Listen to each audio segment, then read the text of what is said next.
Hello everyone, you're listening to another episode of The Real Podcasters. We're now on episode 16 for some reason. I don't know how on earth that actually happened. It must actually sound like we're actually interested in doing this sort of thing. Or at the very least I am, and I'm pretty certain that considering it's been 2 weeks since we recorded an episode, I'm curious as to what the hell Dan was doing for the past 2 weeks.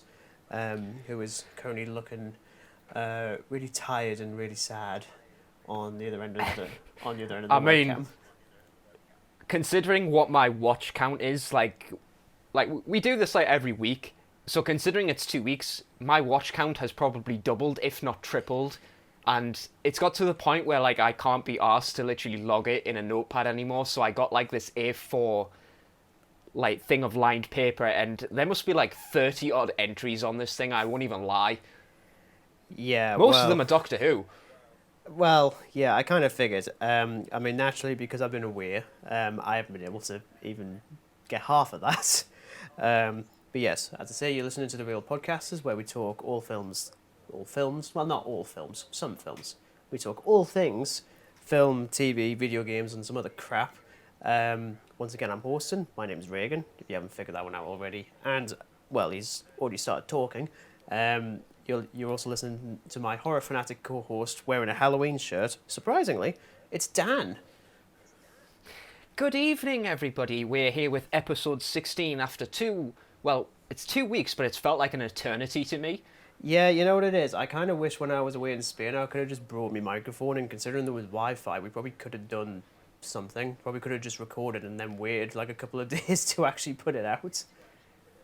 But what was the insects like in Spain? Because I can imagine you setting up in like the hotel room, getting it just right, and then there's like a mosquito, and like that little noise the mosquitoes make, the little going past over the microphone. Well, to be honest, I'm going to use the reference of the mosquito repellent bands. Clearly must have worked because I didn't see any. Even though I assumed they'd be crap because they were from Home Bargains, which, you know, is kind of ironic because it's not a bargain, it's just stupid. But no, I mean, look, to be honest, it was really nice. Didn't get us wrong. I wouldn't care. I started downloading a couple of films to watch while I was over there. I didn't get to any of them. I think I downloaded The Keys of Marinus for Doctor Who, and I think I got like through the first episode and thought, you know what, I'm not going to bother because I'm too hot. I did also download Van Helsing, which I thought would be funny for my dad. We didn't watch it. I'm really annoyed. And I tried really hard to download Speed, because I've never seen Speed. As you can probably tell, this isn't on my watch list, because I didn't get around to watching it, because it didn't bloody download onto my bloody tablet. What is Speed? I've never heard of that. It just sounds like some sort of like Fast and Furious kind of thing. Is it along that line? Oh, it's better. No, it's Keanu Reeves. He's trapped on a bus with a bomb, and if the bus goes below 50 miles an hour or something like that, it explodes. That does ring a bell to me, because I did have it on my watch list for a time being, because I remember hearing about that Keanu Reeves basically just has to stay a certain mileage, otherwise a bus is basically going to explode. Yeah, we will just... And that interested me. Yeah, we'll just ignore the sequel, which is set on a cruise boat, which makes no sense at all, because it's not very fast. So does he have to go a certain amount of knots to not blow up the boat? No, Keanu Reeves saw the script for that and was like, no, I'm not going to waste my time doing that. Good on him. I'm like, oh, you are so Keanu. My goodness. Anyway. You are so Keanu. Yeah, we are kind of gone off topic this week. This is actually a request from a listener of ours, in that he can listen to his own voice. It's actually from Dan. He suggested doing an Alien-focused episode at some point, because for some reason we're 16 episodes in and we haven't talked about Alien yet. So we're going to be talking about that a little bit later on. It's going to be a lot to talk about. And as ever, there's a bunch of news that I've had to like streamline, considering we've got 2 weeks worth of time here. So I think it's safe to say we both picked on. We definitely picked up on a lot of news together, and it's like trying to find the highlights of it. I mean, there was loads of Doctor Who news. I don't know if you saw a lot of Doctor Who news while you were over there, but my goodness, it just seemed to be every time I logged on to social media, there was like some Doctor Who news, whether it was like the anniversary of an episode, or whether it was just like new news regarding the 60th anniversary, or anything like that, you know. And as ever, we've also got What the Hell We've Been Watching, which, as you can probably guess, and it's because Dan's already said, spoilers, he's once again watched more than me, but in my defence, I've got an excuse because I was baking in Spain for a week. Yes, and that's probably why I've watched so much, because you abandoned this podcast for a week. You left your poor co-host to fend for himself in an indulgement of horror films. This holiday was planned 3 years ago. This podcast started, 4 months ago? Okay. I'll let you slide this time, and I've turned Michael Myers away because he was starting to like drift towards you, hearing your sad excuse. So I had to kind of pie him off a bit, you know. Gets angry with your excuses, Regan. Oh no, wait, I think that's The Exorcist. Poltergeist. No, that's The Exorcist. Stephen, The Exorcist. Oh shit. Yeah, because I'm sorry, I've only seen The Exorcist once. Okay, I've only seen it once. Haven't even seen bloody Poltergeist before. Ugh. Anyway, let's just start, because this is a very long tangent of like. I mean, I guess we're calling this the intro. I suppose so. So we're gonna kick things it has been like 2 weeks, so yeah. Okay, so we're gonna kick things off with I'd argue probably the biggest bit of news. This stuff literally started dropping. It was either the day that I finished editing this, or the day the previous episode went up. So much Doctor Who news. So obviously we got the announcement a couple of weeks ago that Ncuti Gatwa was going to be the next Doctor, not necessarily the 14th, which it turns out there is actually a reason for that, because they announced that David Tennant and Catherine Tate are back as the Doctor and Donna. the Doctor Donna. The Doctor Donna. Next year. Funnily enough, next week's episode is on Doctor Who Series 4. I didn't plan this knowing that this was going to happen. This was actually planned out about 2 weeks ago. So I was tempted to shift it around, but I thought, nah, just no. So again, I promise I didn't have any kind of insider information. I don't know how any of that works. It just sort of happens. But I mean, have you seen like the set photos and stuff? Yeah, I was going to mention that.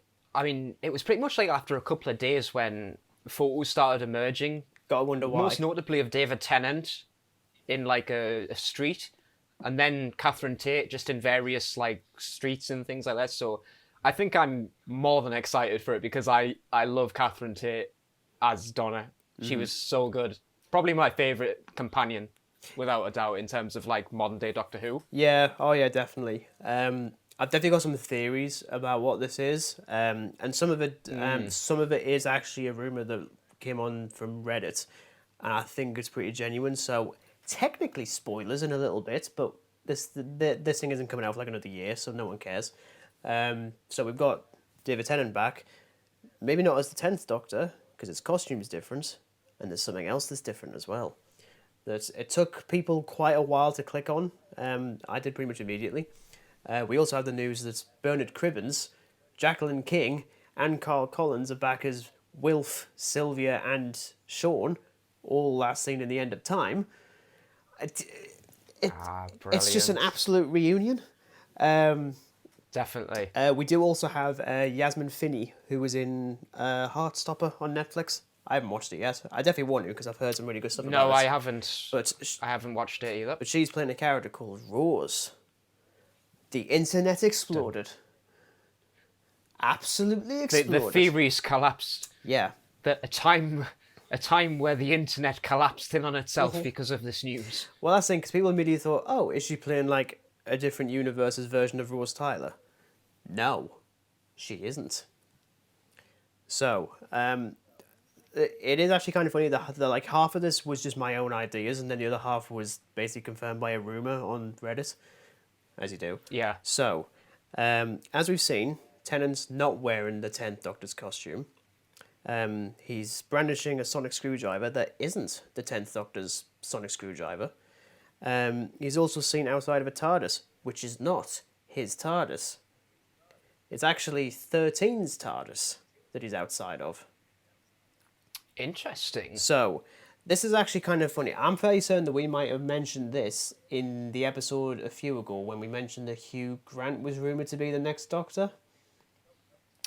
I think so because I, again, confused it with Hugh Jackman from X-Men, Yeah. if you remember correctly. And I think I'd mentioned that there were silly rumours that Jodie Whittaker's 13th Doctor was going to degenerate into David Tennant's 10th Doctor. I vaguely remember that. This Vaguely. has basically been confirmed to be the case. Because Okay. he's outside 13's TARDIS. Jodie's obviously nowhere to be seen because, well, she isn't filming anymore. I mean, like, she's literally just given birth to a kid a couple of days ago, which, congratulations, Jodie. So, and I don't actually recall them ever mentioning that Ncuti Gatwa was going to be the 14th Doctor. They just said the next Doctor, but that's it. Yeah, Which I the thought article was was quite just clever. the next Doctor. There wasn't any indication of him being directly the 14th Doctor. So it's like, he's not necessarily confirmed as the 14th Doctor. He's just confirmed as he's going to play a Doctor. Doesn't necessarily mean he's going to play the 14th Doctor. Could be like the 17th Doctor for all we know. Well, exactly. So, what the rumour posits is the idea that we're not getting the 14th Doctor, well, at least Ncuti Gatwa's Doctor, next year. We're getting a series of specials next year with Tennant appearing as the next Doctor. And he's going to be figuring out why he's got the same face. Yeah. Which is interesting, because that's basically the arc that Peter Capaldi's 12th Doctor went on, because he famously was in Series 4 as well. And then that arc is cleared up about a season and a half in. But Yasmin Finney's character is going to be playing Rose Temple Noble, Donna's daughter. So the idea being that, Interesting. because obviously she's had that thing with her mind, where she can't remember the Doctor but can pick up fragments, people are reckoning that that's a fragment where she's remembered Rose's name and has given it to her daughter. I'm not going to lie, I both really like this and also really dislike it. I really like it because... Yeah, I mean, I think it's inventive. I think Yeah. that's definitely one thing we could say it is. It's inventive. But I think as well, I'd even mention, I don't want Ncuti Gatwa's next Doctor to be overshadowed by other Doctors appearing. So I think Yeah. this is their way of alleviating that by creating a brand new story with a next Doctor with a previous face. Which, the thing is, though, there's no reason why they couldn't do that. I mean, hell, Stephen Moffat posited the idea that one of the very last versions of the Doctor is just going to be an older version of Tom Baker, which, you know, I'm fine with that. I mean, like, we're never going to see that because, you know, Tom Baker's got a limited time on this earth.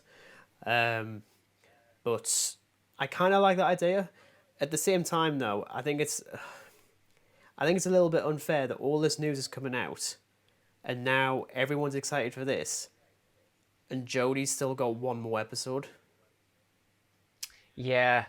Oh yeah, actually. So again, it's kind of like the overshadowing, isn't yeah, it? again. Though I will say, actually, I missed out this bit. The director was announced for this story, Rachel Talali. She did a load of episodes for Peter Capaldi's run. In my opinion, probably the best director that Doctor Who's ever gone. She's absolutely fantastic.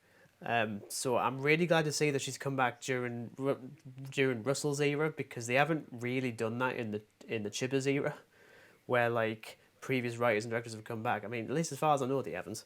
So I'm really glad to see her back, because if I want anyone talented to do the 60th, it's her. I think when you think of like the anniversary of Doctor Who, you think of an episode that's going to be well directed and well written. That's what I look for in an anniversary episode. Yeah. But clearly they're doing the 60th as like a series of specials over the year, which I quite like. Some people have reckoned that it might actually be a Christmas episode for this year, because there was snow seen in a couple of set videos, and I thought they could actually Wouldn't do surprise this. me. Yeah. Yeah, because I mean, it wouldn't surprise me. I mean, it's the end of May. They could possibly have enough time to get everything ready for that. So then, because I think it got confirmed by Russell T Davies that it's October when Jodie's Doctor ends. But we'll just have to see. I mean, we've still got a few months. Hopefully by that point we'll have finished revisiting every single Revived series. Who knows? We'll see. But yeah, naturally we had to open up with the Doctor Who news. It's just like a rule. Oh yeah. Now let's move on with a couple of trailers from Marvel. Oh, wait. Oh, yes, sorry. Two little tiny incy-wincy bits of Doctor Who. Yes. So, remembering Michael Whisker, the first actor to actually play Davros, was his birthday on the 19th of May. He's sadly no longer with us, but it was actually the debut episode of Davros in Genesis of the Daleks. I thought, like, Davros came a lot earlier, but it actually turns out Genesis of the Daleks is the first ever Doctor Who episode with Davros. Yeah, it is, yes. So I think that's an important one, and, you know, it's still one of my favourite episodes. Mm-hmm. It's such a good episode. Oh, yeah, definitely. It's a bit long. I think we can say that. As is a lot of them. It's still a really good episode. Oh, there's a fairly... And stick with us, audience, because you're going to hear one of the longest episodes ever coming up shortly. And The Empty Child from Series 1. 17 years old. 17. On the 21st of May. 17 years old. And it was a two-parter, and again, I remember you telling me that you didn't really like stick in with watching every single Series 1 episode that was broadcast on television. You kind of just dove into Series 2 more or less. Whereas I was like there for every single episode from Series 1, and it was a terrifying episode as a kid. I won't even lie to you, man. Oh yeah, it's definitely so creepy. But if you do want to hear our full thoughts on The Empty Child, listen back to I don't even know what episode number it was. But it's whatever one has the timestamp in that is Doctor Who Series 1 Revisited or something like that. So you're gonna have to do a lot of clicking through episodes. Or in fairness, I will probably just put it in the description of this, at least on YouTube. I don't know if I can do it on anything else, but definitely on YouTube if you listen there. But yes, Marvel has a couple of trailers that we need to talk about. Now, the first one I didn't see until I got back from Spain. I just read a couple of other people's thoughts on it, and they had some thoughts.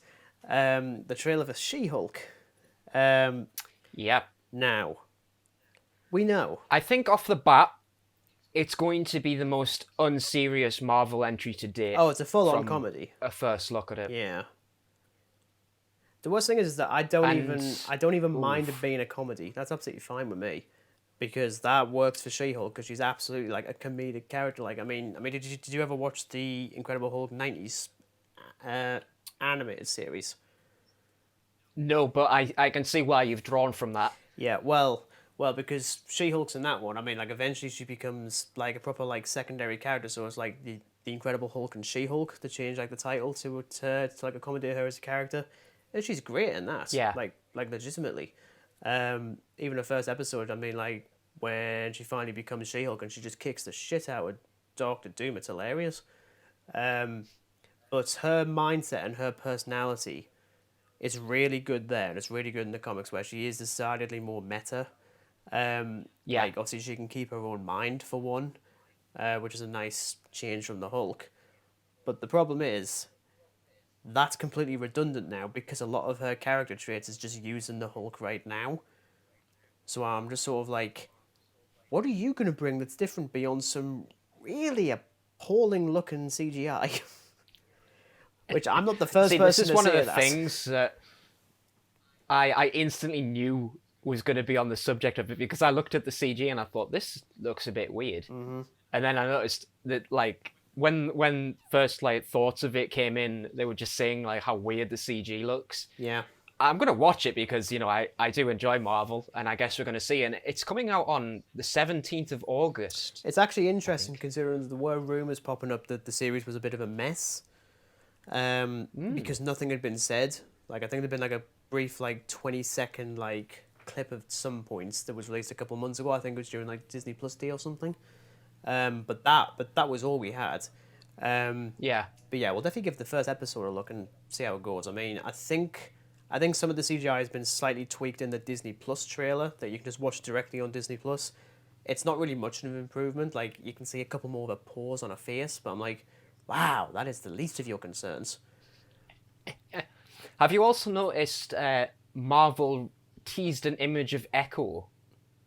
Yes, yeah. I completely forgot about that. If I'm honest, because I completely forgot the Hawkeye was even a series. Sorry, Hawkeye. Again, nothing much, but essentially, if you've watched Hawkeye, you will have been introduced to the character of Echo. Now, Marvel Studios posted on Facebook an image of Echo and basically teased something for 2023 on Disney Plus. Okay. I imagine it's probably a mini-series. Oh, yeah, definitely. I couldn't imagine it would be a feature film. Nah. I think it would be pretty bad if it was a feature film. Like, I don't really know enough about Echo. I don't know if she has a bigger story in the comics, but from Hawkeye, I kind of get the gist of her character. Mm-hmm. So I guess we'll see what happens with that. Yeah. And now, the newest trailer for Thor: Love and Thunder. I'm so looking forward to this, man. I am. I can't even. I'm not going to lie. I think after being severely disappointed with Doctor Strange, in fact, every single day I think about it, I like it less and less. So more than likely, in the next week or so, my rating is going to drop. I've got to... You know what? In all honesty, I can see why it was disappointing. Mm-hmm. And I agree, it is a bit disappointing. I mean, I'm definitely more in the positive light compared to you. I mean, you like it. I like it that little bit more, we'll say. Surprisingly. But how do you feel about this new look into Thor? I mean, let's kind of like delve into this new trailer. Like, what does this new trailer tell us? Well, I suppose. We get our first official look at Christian Bale, aka Batman, as White Man. We're going to call him because he's very, very white. As Gore the God Butcher with a nose, which people are really, really, really annoyed with. I'm like, guys, just because it's in a comic book, that doesn't mean it works perfectly on film. And no offense, he looks goofy as hell in the comic book, so I don't mind, okay? But honestly, the reason why I think if this film sucks, I'm going to be really annoyed. The only reason I don't think it will is because Christian Bale is very, very specific about his roles. Yeah. So if he picks another comic book film, it's going to be good. It's going to be interesting. And seeing like a couple of lines from him and a couple of freaky shots, he looks kind of amazing. I love the look of Gore in this. So I'm really looking forward to seeing what they do with him. We also get some more shots of Natalie Portman as Thor. Specifically buff Natalie Portman. Oh my god. Is what is the internet describing it? Buff Natalie Portman. Yeah, I think some people called her Chad May at one point. Goodness. I was like, oh, for God's sake, man, Twitter. But yeah, I think as a general, like let's kind of like talk about like the older Thor films. Like the first two, meh to me. The Thor Ragnarok, I loved it because it had a great director behind it. Yeah. You know, he's a fun director and he pumps a lot of life into that film. So I'm really looking forward to this because the first two Thor films to me were just okay.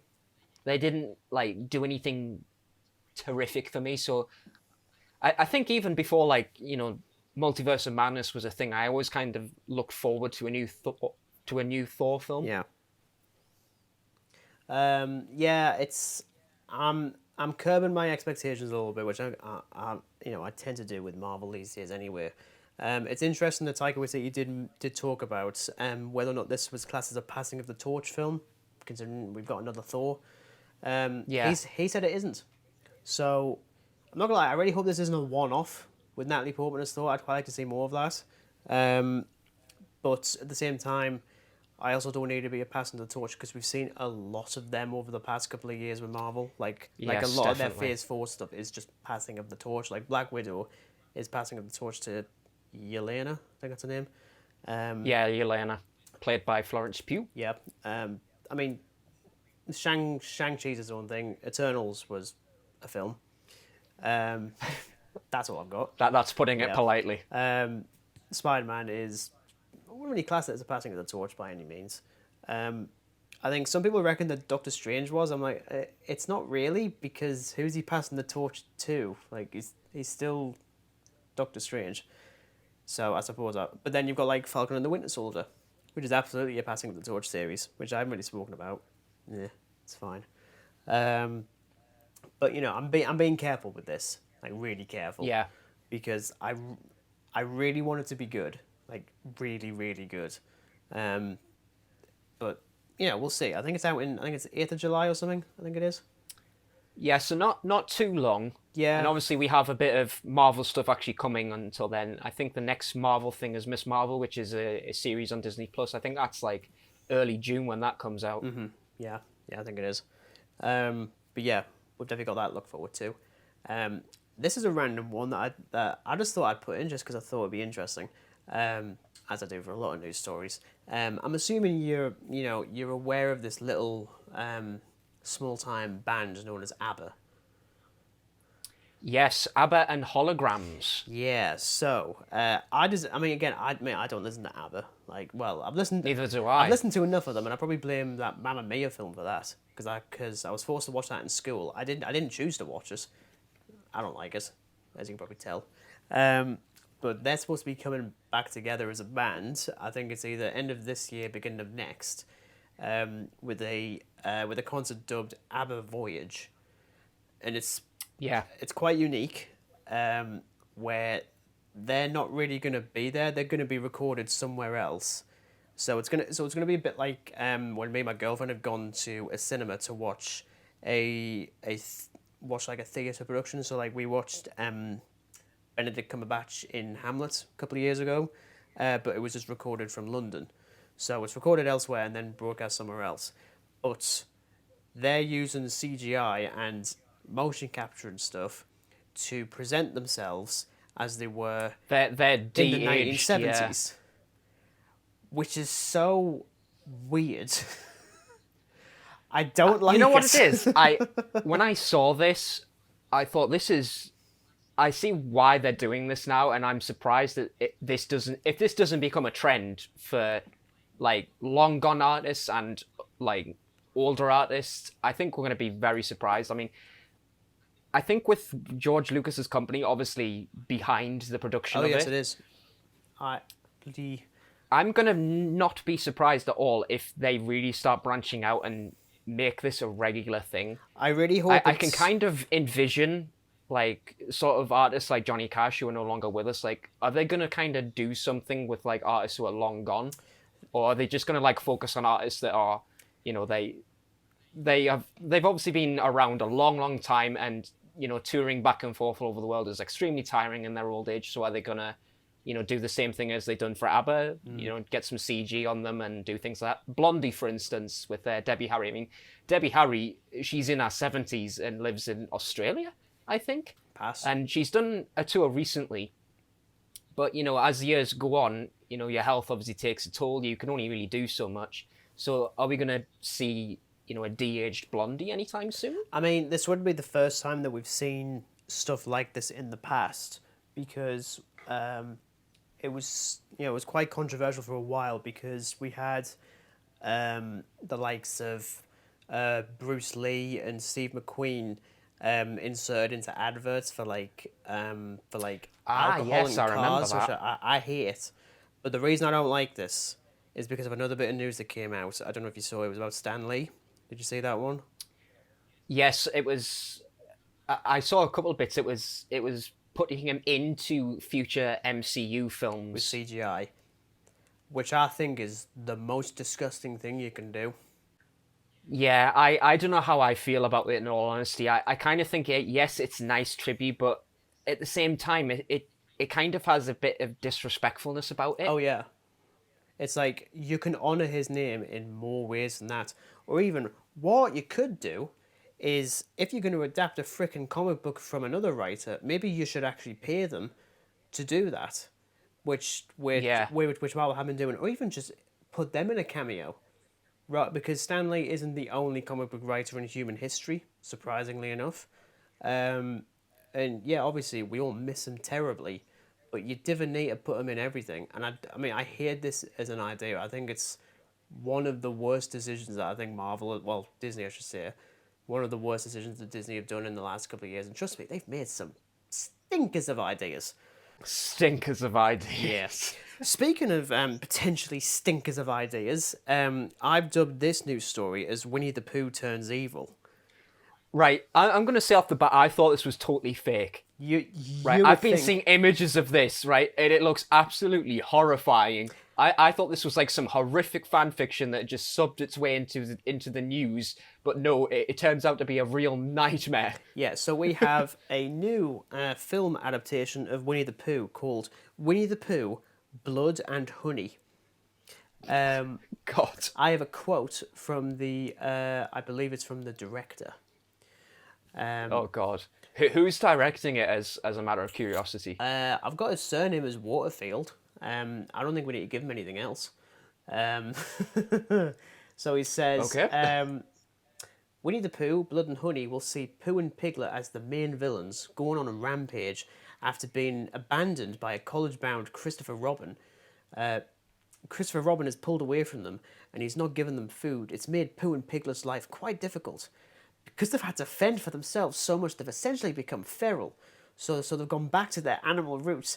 They're no longer tame. They're like a vicious bear and pig who want to go around and try and find prey. Oh God! Right, But- I can understand the Pooh point of view because he's a bear, but why Piglet? He's a baby pig, for goodness' sake. This thing, I actually wrote a little bit here saying, well, before I saw this bit of news, I said I was curious to see a depressed homicidal version of Eeyore. Oh no! You can't, because they've eaten him. Oh well, I should have seen that They've one actually coming. gone feral and they've eaten Eeyore. Dear God! Like, the only reason this thing exists is because part of Winnie the Pooh is like a character and like a story is now in the public domain. So now you can do whatever you want with them, and Disney can't be like, no, sorry, you can't.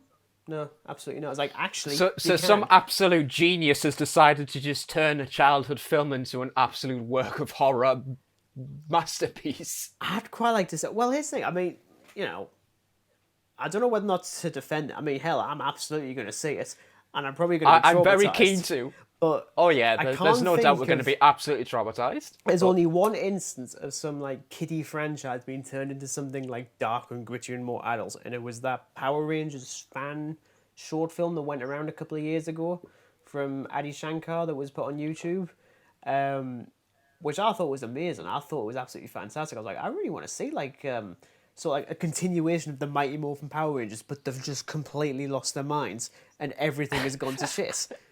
So explicit once again. One day we're going to get an The episode mighty- where I'm just... The Mighty Morphin Power Rangers have lost their marbles. Oh, they have. They have absolutely lost it. Now, I've got a slight bit of horror news Okay, for excellent. you here. So, I don't know if you've seen this, but Prey, Yes. the next release for the Predator franchise, so it's a Hulu original and it's going to premiere on August 5th. So, again, take in mind this is going to be a Hulu exclusive I only, think it's so going to be if you on... want to watch it, Yeah, I was going to say, I think it's on Disney Plus because they've got the rights it wouldn't to surprise me because obviously they have the rights to Predator Mm-hmm. and things like this, so we're going to see this. Now, have you seen this wacky film called Killer Clowns from Outer Space? I'm aware of it. I haven't watched it. Regan, I can't even emphasize how daft of a film it is, but it's an absolute treasure. So it was the anniversary of this on the 27th of May, on 1988. So again, it's a pretty old horror film, but I thought I'd like to mention it because it's such a fun film. It's daft as hell. It's a bunch of alien clowns just going around cocooning people in cotton candy and sucking their blood. It's just hilarious. Sexy. I like it. It's brilliant. But that's all the news I kind of have. I don't know if you've got anything else to say. I have one more because I added it in the last minute and I didn't tell you. Secrets. But in my defense, I didn't know this was happening this week. Star Wars Celebration happened I think it was in Anaheim over the past couple of days. So we've got All right. So we've got a little bit of news. Mandalorian Season 3 and Ahsoka are going to be premiering in 2023. Mando specifically fantastic. in February, and then Ahsoka sometime later in the year. This also came out a day, actually. I think some of the Star Wars Rebels characters are appearing in that. Probably Ezra Bridger and Sabine Wren and a couple of others.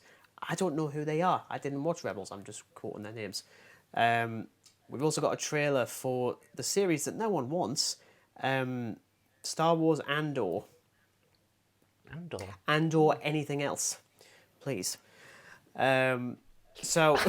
anything else. Sorry, I mean, I love Diego Luna as like an actor, but I didn't give a toss about Cassian Andor in Rogue One. I'm like, I'm not interested in seeing 12 episodes of him and potentially 2 or 3 seasons. I've got no interest, and the trailer looks basically about the same as every other Star Wars Disney Plus show, if I'm completely honest. I don't care. Sorry. I did maybe lie slightly by saying that was the last of the news. It's not. I've just loaded up a document where I have slightly more. So I don't know if you've seen this, but it was pretty much all over, like, tabloids, like, everywhere. But I'm going to butcher his name up because I tend to butcher names up. But Ray Liotta from Goodfellas? Oh, yes. Hannibal? Yeah, he sadly passed away. I haven't seen Goodfellas, so I only know him from Hannibal by Ridley Scott. Yes. Yeah. So I think that was important to mention. Yes. He seems to have been a lot. He's going to be sorely missed. He was great in Hannibal. I mean, I know that people really didn't like that Hannibal film, but I thought it was great.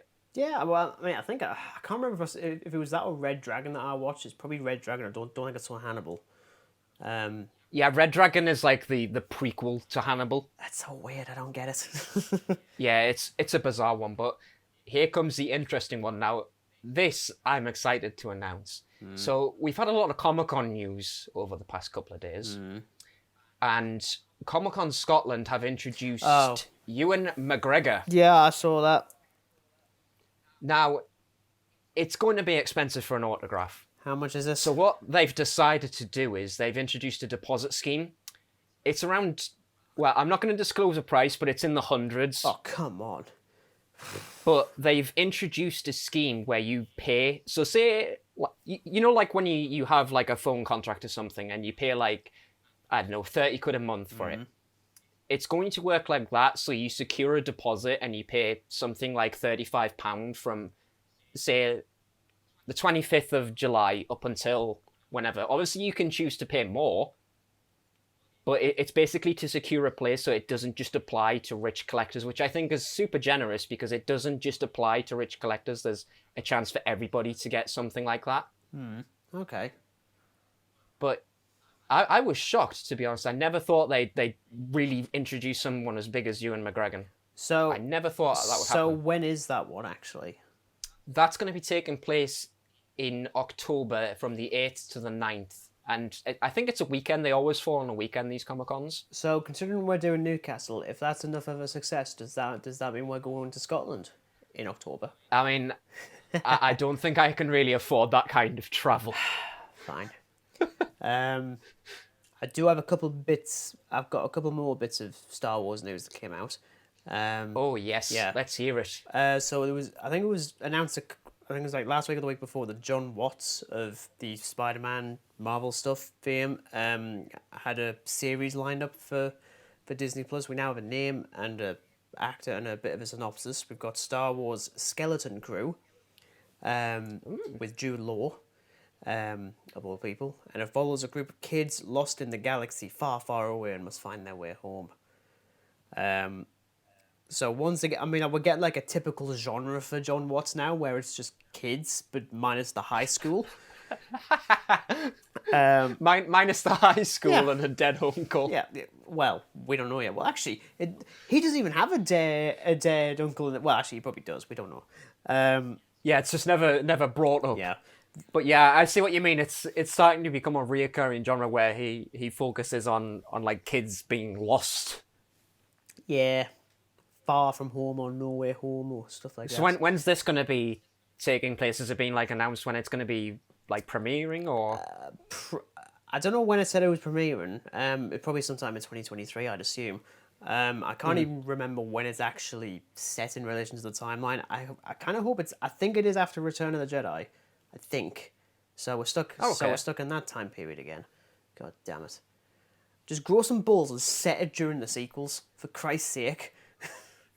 We also have our first look at Star Wars Jedi Survivor, which is the sequel to Fallen Order. Looks fine. I don't like the previous one. I'm absolutely in the minority. I think it's a bit naff. I hate the combat. I don't like the story. I don't care for the lead character. I hate the lightsaber fights. It looks sexy. It sounds great. That's about it. I don't care. I'm sorry. Like, I don't care. I really didn't like it. I was sad, to be honest. Lego Star Wars: The Skywalker Saga is better. Actually, that's a good point. I still haven't done a full-length review of that yet. No, you haven't. I'm surprised you haven't like absolutely sweated the living daylights out of that thing. James Bond reference there, by the way. Ding, ding, ding, ding, ding, ding. No. And last bit of news, it's not actually Star Wars related, but it is Lucasfilm related. We got our first official image from the set of Indiana Jones 5, which... Was this of Harrison Ford by chance? In shadow, because of course it was. Releasing apparently in June 2023. It's actually kind of funny when you look at the image, like around it, it looks like the number 4, and people were like, "Oh, is this going to be retconning Kingdom of the Crystal Skull?" Kingdom of the Crystal Turd. Do you know what it is? People were saying maybe it's retconning Temple of Doom. Don't retcon Temple of Doom. It's amazing. I love that film. I didn't care what anyone said. I don't even care what Steven Spielberg says because he hates that one. I love it. The first 3, that trilogy is just impeccable, right? Oh yeah. And then you get this 4th film, which is kind of just like the slimy slug of the franchise. The slimy slug. Then I guess we're gonna, the Crystal Slug, we'll call it. So I guess we're gonna see how 5 turns out. I mean, you know, Harrison Ford is quite an old age actor, so you know. It is actually kind of annoying. I don't know what to expect because when they were filming it in Northumberland, and then he was seen on the quayside in Newcastle. I'm like, why is it that every time there's something famous going on at the quayside, I'm a freaking work? I remember seeing that and I thought, you know what it is? I kind of wish I was in Newcastle just to see Harrison Ford just walk past somebody and be like... I would have loved that, honestly. And just scream at the top of my lungs, Indy! But yes, that is it for the news. We're now going to move swiftly on to some of the things that Dan's been watching. Sorry though, Dan, I have seen a couple of them that you've been watching. And I was like, you have way too much time on your hands. I'm just going to kick straight into it. Yep. So, I've pretty much binged Doctor Who Series 4. So, I started it a while back, and I finished from episode 8, so that's The Silence in the Library, to episode 13. And, of course, the specials as well, which was The Next Doctor with David Morrissey, and the giant steampunk Cyberman, let's not forget that. Planet of the Dead, of course, The Waters of Mars, and The End of Time, which, damn, I forgot what an emotional episode that is. Damn. We will definitely be getting to that in a couple of weeks. And I watched something that didn't actually appear to me at first, but I watched a short Doctor Who called Time Crash, which was a Children in Need special from, like, the late 2007. 2008, something like that, 2007. Yeah. And it stars Pete Davidson. P.T. Davidson. And it's set just before the Voyage of the Damned. Are you telling me that you didn't know that this was a thing until recently? No. Oh my not at all. God. Because obviously with Letterboxd, like, when it gives you, like, the related, I saw Time Crash pop up, and I thought, I haven't seen this. What is this? And then I looked on YouTube for it, and then it came on the BBC, like, YouTube channel, so I watched it. I thought, I'm kicking myself. I've never seen this until now. That's pretty good. I quite like it. Yeah, it was great just seeing Pete Davidson again, man. And his 5th Doctor attitude and the celery. Oh, it was a proper nostalgia trip, man. Oh, yeah. Now, back to time traveling back to 1964. Doctor Who: The Aztecs. It's a 4-part one. I like it. It's definitely an improvement over the Daleks, because we definitely agree that has some serious pacing issues. This one, it goes on, but I wouldn't say it's anything like outer spacey. It's just them going back in time to the period of the Aztecs and things going wrong as they always do. Now, the Censorites, Doctor Who, 1964. Oh, dear. 6 parts. Boy, this was a long one. It's good, but God, I mean, I lost a lot of interest in the endings. It always seems to me that these endings of the long episodes feel incredibly rushed because it spends too much time in the previous episode doing something utterly pointless. Yeah. Take the Daleks, for instance, an entire episode dedicated to the Thors going through a cave. Ooh. Spooky. Yeah. Dramatic. Now, have you seen the new Jackass film? No. I don't. Okay. I don't care for Jack. I've seen a couple of clips from it when I was doing screen checks, when I was working for the Odeon. And yeah, look, I'm not going to lie, some of it was funny, if I'm honest. But Basically, the plot of Jackass is a bunch of guys just doing stupid shit. That's basically it. Now, 4.5 was released. Now, 4.5 is kind of like a documentary style-y thingy. And it basically explains, like, the COVID... Like, because they started shooting this in 2020, the Jackass 4. So it explains, like, the COVID and things like this. And there's a few stunts that weren't in the fourth film. It's basically like a little documentary and film. Okay. Obviously directed by the same guy. Pretty interesting. But, yeah, it was on Netflix, and I saw it pop up, and I thought, oh, okay, I'll give that a watch. Oh, God. Now, here. So, you remember June? Yes. 1984's June, specifically. Wait, hang on. All I'm going to say, please don't spoil it, because I still haven't watched this. Regan, all I'm going to say to you is it stars British rock star Sting. I also didn't realise it stars Patrick Stewart. Yeah. I was like, are you kidding me? All I'm going to say is Sting plays an assassin, and that's all you need to know. Okay. Enjoy it. Yay. Now, the rewatch territory. So, as I'm making my way through just a bunch of horror films, I kind of fancy just watching Pirates of the Caribbean all of a sudden. Yeah. So, very... Curse of the Black Pearl. I was going to say, I mean, your timing is pretty impeccable considering what's going on in the news that we haven't actually referenced yet. There's a good reason why the hell we haven't. But, yeah. I still really like Black Pearl. I Definitely do. not my favourite one. It's not. That goes to Dead Man's Chest. Yep. Personally. Absolutely. I completely agree. I think it's amazing. World's End, it's weird and I like it. That one was. However, that one I think was actually my first Pirates of the Caribbean film, which is weird because it's the longest. Yeah, like, it's good, but it kind of loses a bit of steam every now and again. Like, I mean, yeah. Oh boy, but Stranger Tides, or Stranger Turds as I'm calling it now. Here's the thing, right? There are things I quite like in that. I really like Ian McShane. I think he's amazing. I even really like the music in that one. I like the mermaid sequence. I think that's really good. Yep. And But you know what I really don't like? Everything else. Yeah, and the fact that they turn the most notorious pirate into a wizard. Yeah, it's... I also think it's worse than I remember, dude. I also think it's worse the most... than I remembered. I think it's the most generic looking one as well, like especially when I agree. I think it's like towards the end and it's panning over one of the islands and it's just the most generic looking tropical rainforest you've ever seen. I'm like, there's nothing interesting about this one. It feels really low budget despite being the most expensive film of all time. Yeah, even with like the Fountain of Youth thing, did you not think that it was exactly like just a cut and paste of Isla de Murta from Black Pearl? Like, it was very similar in ways. I just felt like it was a cut and paste. I'll say this about on Stranger Tides. It inspired me to do a Doctor Who version of the Fountain of Youth, where instead of a fountain, it's actually a damaged TARDIS that's leaking out like regeneration energy. I fixed it immediately. I'm curious to read the synopsis of this. Now, the last entry for Pirates of the Caribbean.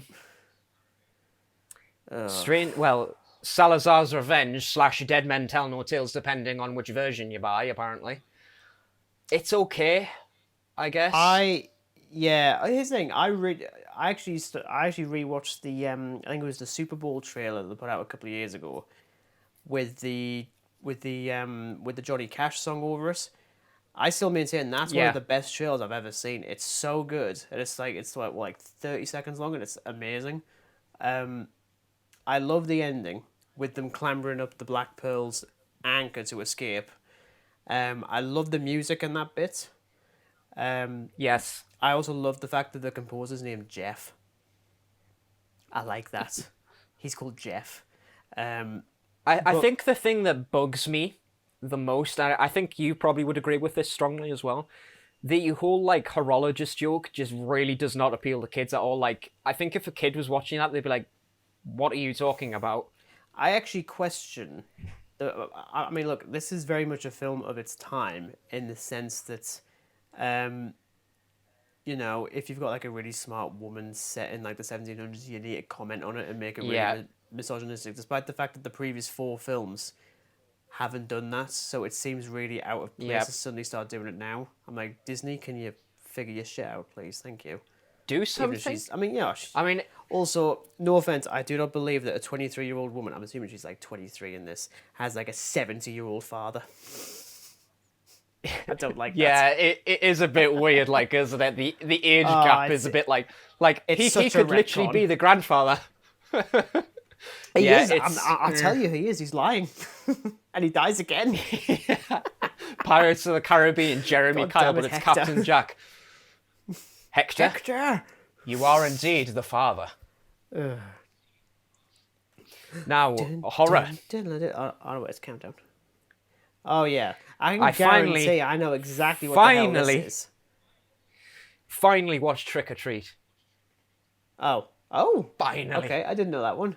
What do you think about that one? Absolutely loved it. I like, honestly. It's become one of my favorite films. It's in my top 4, like 5-star films at the moment. Yeah, I think the first Evil Dead 2, the first Evil Dead films are in there. And I think that is either 3rd or 4th in my entry, but it's still super good. No, here's the thing. I loved the film, and then the werewolf stuff happened, and I loved it even more. Yeah. Like, that entire sequence, yeah, it is what it is. I know. Oh, it's amazing. I absolutely love it. It's got to be said, Sam is one of the creepiest things I've ever seen in a horror film. I love it. Oh my goodness. Now, I also watched this absolutely nuts zombie flick from 1992 called Brain Dead, or Dead Alive as it's sometimes called as well. It's an Australian horror film, and I'm going to give you a quote from the film. Okay. So I'm just going to give you a rundown of the plot. So basically, a zombie invasion happens. Obviously. And the corpses start rising from a graveyard a church in a graveyard. And there is this priest who has possibly the most cringiest / funniest line ever when the zombies start rising, and he says, I kick ass for the Lord. And he just does a bunch of kung fu on zombies. It is the most insane thing you'll ever watch. That's the kind of shit I'd expect in Shark bloody Exorcist. Dude, it's so funny. I mean, Shark Exorcist is absolutely, without a question of a doubt, a film that was made by some people. I bought that film for my girlfriend for Christmas because of a bet. Which you safely won. Oh yeah, I now, won. The Craft 1996. Again, this is a film I put off for a long time, and it stars Neve Campbell. Obviously, we know Neve Campbell from Sydney. Yeah, it's basically just witchy stuff. That's all I'll really say without spoiling it. Yeah. Really good. It's really good. Oh, smashing. I'll say that. There is a remake of it as well, which I'm quite interested to see. Now, here's a weird film. This is probably the most bizarre film that I've watched in terms of horror, I guess. Spontaneous from 2020. I randomly saw that on Netflix, and I was like, I'm pretty certain I've seen somewhere that Dan watched that, and I'm like, I want to watch it now, and it sounds amazing. Dan did watch this, and it is absolutely nuts. So it's like a horror comedy, and essentially the plot is there is a strange phenomenon where people just start randomly combusting, like exploding. Yes, you do. And it sounds absolutely daft, but there is actually quite a lot of emotional investment put into the lead protagonist. I'd recommend watching it. I honestly would recommend watching it. So Dan gives it that stamp of approval to watch. Yep. It is very good. I would recommend watching it, Regan. Okay. Now, The Birds, 1963. I was disappointed with that one. I wasn't big on it. Considering what Psycho was, I was expecting something of a bit more oomph. It's good, don't get me wrong, but I don't think it's anywhere near the level of Psycho. I mean, it's still great. It's definitely a horror film, but it really isn't Psycho. Yeah. I don't think any other film is going to be Psycho. Oh, no, I mean, it's a definitely phenomenal film. Yeah. And there's really not much else to say about that. Now, a Wes Craven film called Shocker, 1989. This is a strange film. It's not very good. It isn't very good. Like, really? Stamp So- of disapproval. Okay, stab. So, the plot of this involves a murderer who is executed by the electric chair, and he miraculously just disappears into the world of electricity, using it to his advantage to cause havoc and kill people. It's a weird film. It's bizarre, Okay. is all I'll say. I couldn't tell you a thing that happens because my mind really boggled at times. Maybe it was just the electricity or the villain getting inside my head, you know, with the electric sparks. Now, a Stephen King adaptation, The Mist from 2007. Is it 2007? Oh. Yeah, 2007. I could have sworn it was like the 80s or something. I feel like it would have been the 80s. I mean, there could be one that's an older one, but this is like the 2007 one. It's a long film. It's a 2-hour film. That isn't long. It You've watched a 4-hour version of Justice League. Anything below that is short. Please, let's not mention that absolute smut. Smut. So, the plot of this is basically a strange mist and alien creatures coming in and just tearing this supermarket a new one. It's got a cast of great characters. The gore is pretty horrible. And good film. Stamp of approval. Now, a Rob Zombie film, 3 from Hell from 2019. So this is like an action horror by Rob Zombie. It kind of has his usual themes. Have you seen much of Rob Zombie's like filmography? I'm sure I've seen something. I've probably seen something. He tends to focus his films on like a sort of white trash thing, especially with his remake of Halloween. Like he adds this white trash background to Michael Myers, like he comes from an abusive home, kind of things like this. This is just, it's weird. It's strange. I can't really say much because it's just like action but horror at the same time. It's fine. Now, I think you've probably seen this on Shudder. Cursed Films. I've been wanting to watch that at some point. It's good. I'd recommend it. I've only watched one episode, and it's just season 1, episode 1, The Exorcist, and it basically... Naturally. It's a fascinating insight into the problems of the production of The Exorcist, from everything from injuries to phenomena to, you know, incidents in real life, things like this. It's really fascinating, and it stars some great interviews as well. And from that, I decided to watch the movies that made us, and specifically, that's on Netflix. It's a Netflix original. And this was Halloween 1978. Again, this is sort of going on the same side as Cursed Films, talks about the production. It features interviews with Nick Castle, who played Michael Myers, Tommy Lee Wallace, who was the production assistant on Halloween, script supervisor. There's just a load of great interviews, and it's a fascinating insight into how Halloween was actually made. And you know me, I love Halloween. I think. If the top didn't say it enough. Yeah. Or the collection of Michael Myers masks. Well, exactly. You've... So yeah, it's great. There is a Home Alone one on there as well, and I think that would appeal to you because it basically details like how it was made and things like this. So because you really like Home Alone, I think you'd find that really interesting. Now, I obviously rewatched like all of the Halloweens from watching that film because I thought, well, Regan's still on holiday, so may as well Regan just saw go and indulge that, in and all Regan of it was again. like, "Well, I'm like, of course he bloody did." Ugh. I'm obviously not going to detail all of them, but I am going to say a few of them have changed in rating. So, Season of the Witch, I don't know if you really know much about this, but this has nothing to do with Michael Myers at all. I know quite a bit about Season of the Witch. Surprisingly, despite I've So never seen it. it's directed by Tommy Lee Wallace, and as its own horror film, it's fine. But I have absolutely no idea why it's part of Halloween as a franchise. It just really makes very little sense to why it's part of it. It's a very interesting story, and it basically just involves like espionage and kids turning into horrible gloops of monsters from killer masks. It's pretty wacky, must say.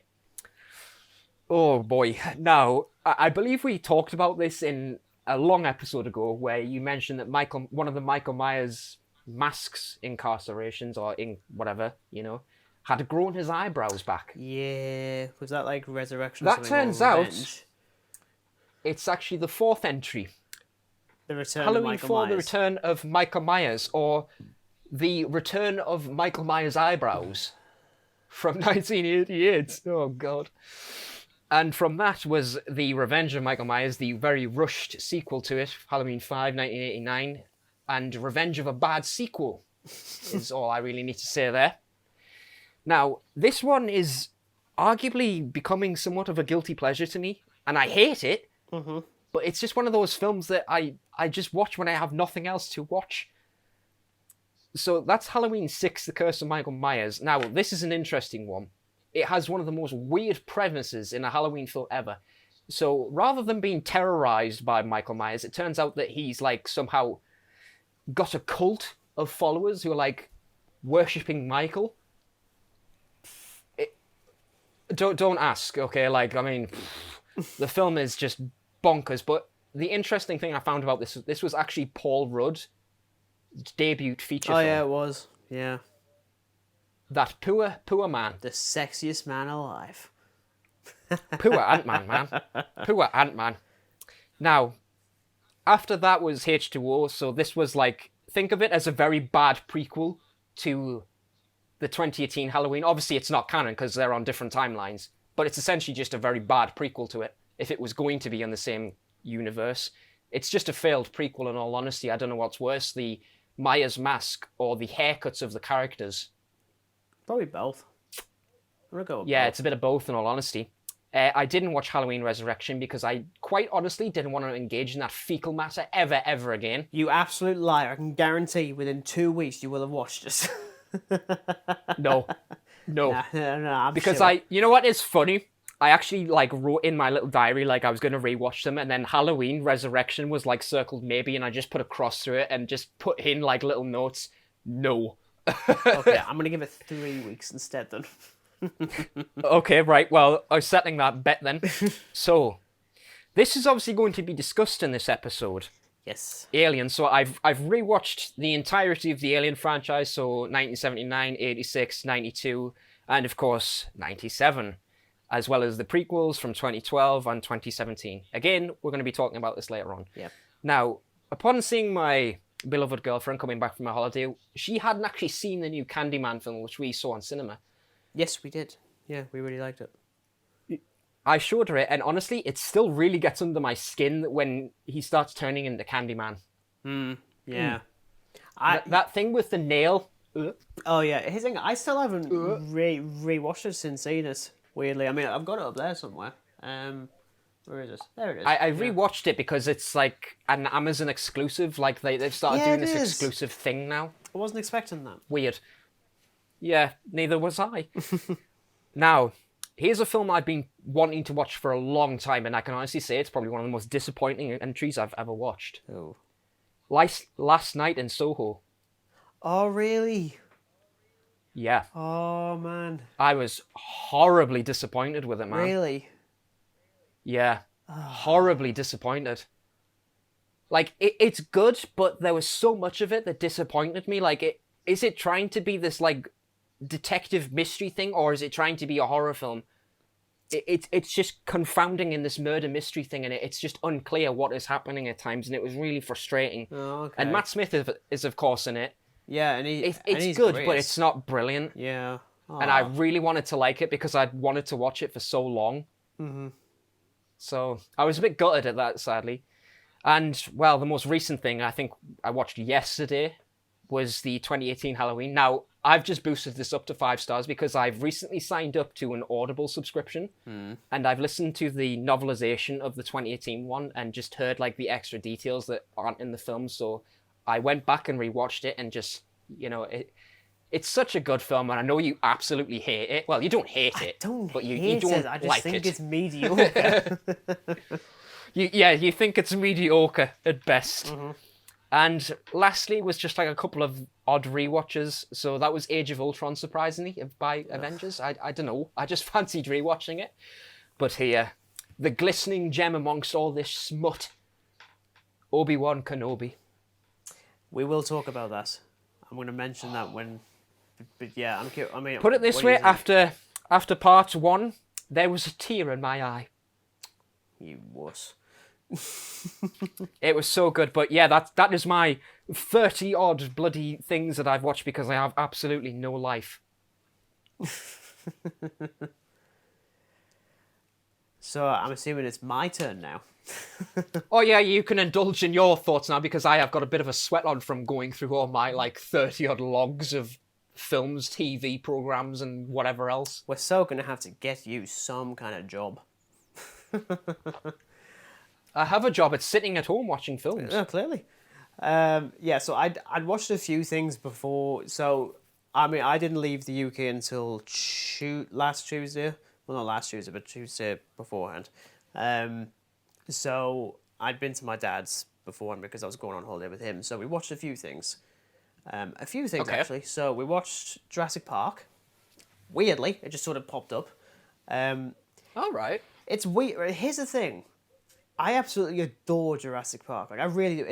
It's an impeccable moment in cinema. Oh yeah. But I don't have it as 5 stars. It's one of those weird ones. Oh, that's interesting. I think it was just because the pacing is really weird in places. It's usually it's actually closer to the beginning where I care less about what the hell's going on.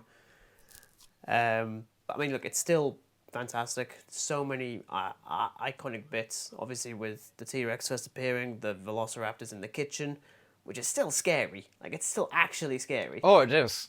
Um, It's so...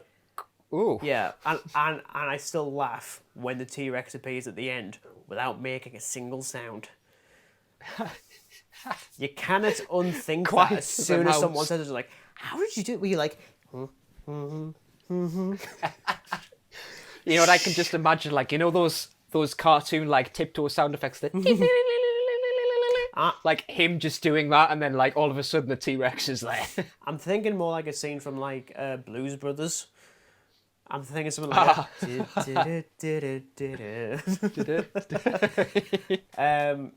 After that was Thor, 2011. Second time I've seen Oh, that. right. Only seen it once. Wasn't big on it. Watched it again. Likewise, I'm not big on it. I think it's it's thoroughly okay. It's definitely got some funny bits, but it's just annoying seeing how useless Natalie Portman is in that first film. Like she has Yeah. nothing to do. She has literally... But also, Well, she just has very little to do. But- she just feels like she's a background character of anything. but also, Chris Hemsworth's dyed eyebrows. It's really it's really unsettling. Chris Hemsworth. But also Loki with slightly shorter hair also looks so weird. I was like, I don't like it. I don't like it. You see, what I call them is fetus Thor and fetus Loki compared to when the later on in the MCU when they have a bit more of an Asgardian look to them. Next was a brand new film, actually. Oh. What was this? I'm interested now. Your sigh of disappointment. It's called Sharkbait. Oh, I've seen this. This is in my watch list. Okay, Don't watch it, it's indulge me in Thing, this. It's fine up until the final 15 minutes when I'm just like, nah, fuck this. So it tells a story of a group of classic idiot American teenagers who steal a couple of jet skis, because of course they do, and end up crashing into each other because they're idiots, and then being stuck in the middle of the ocean because they're idiots, and being hunted down by a shark, clearly with a personal vendetta, because they're idiots. So it's basically Jaws: The Revenge game. Interesting though. It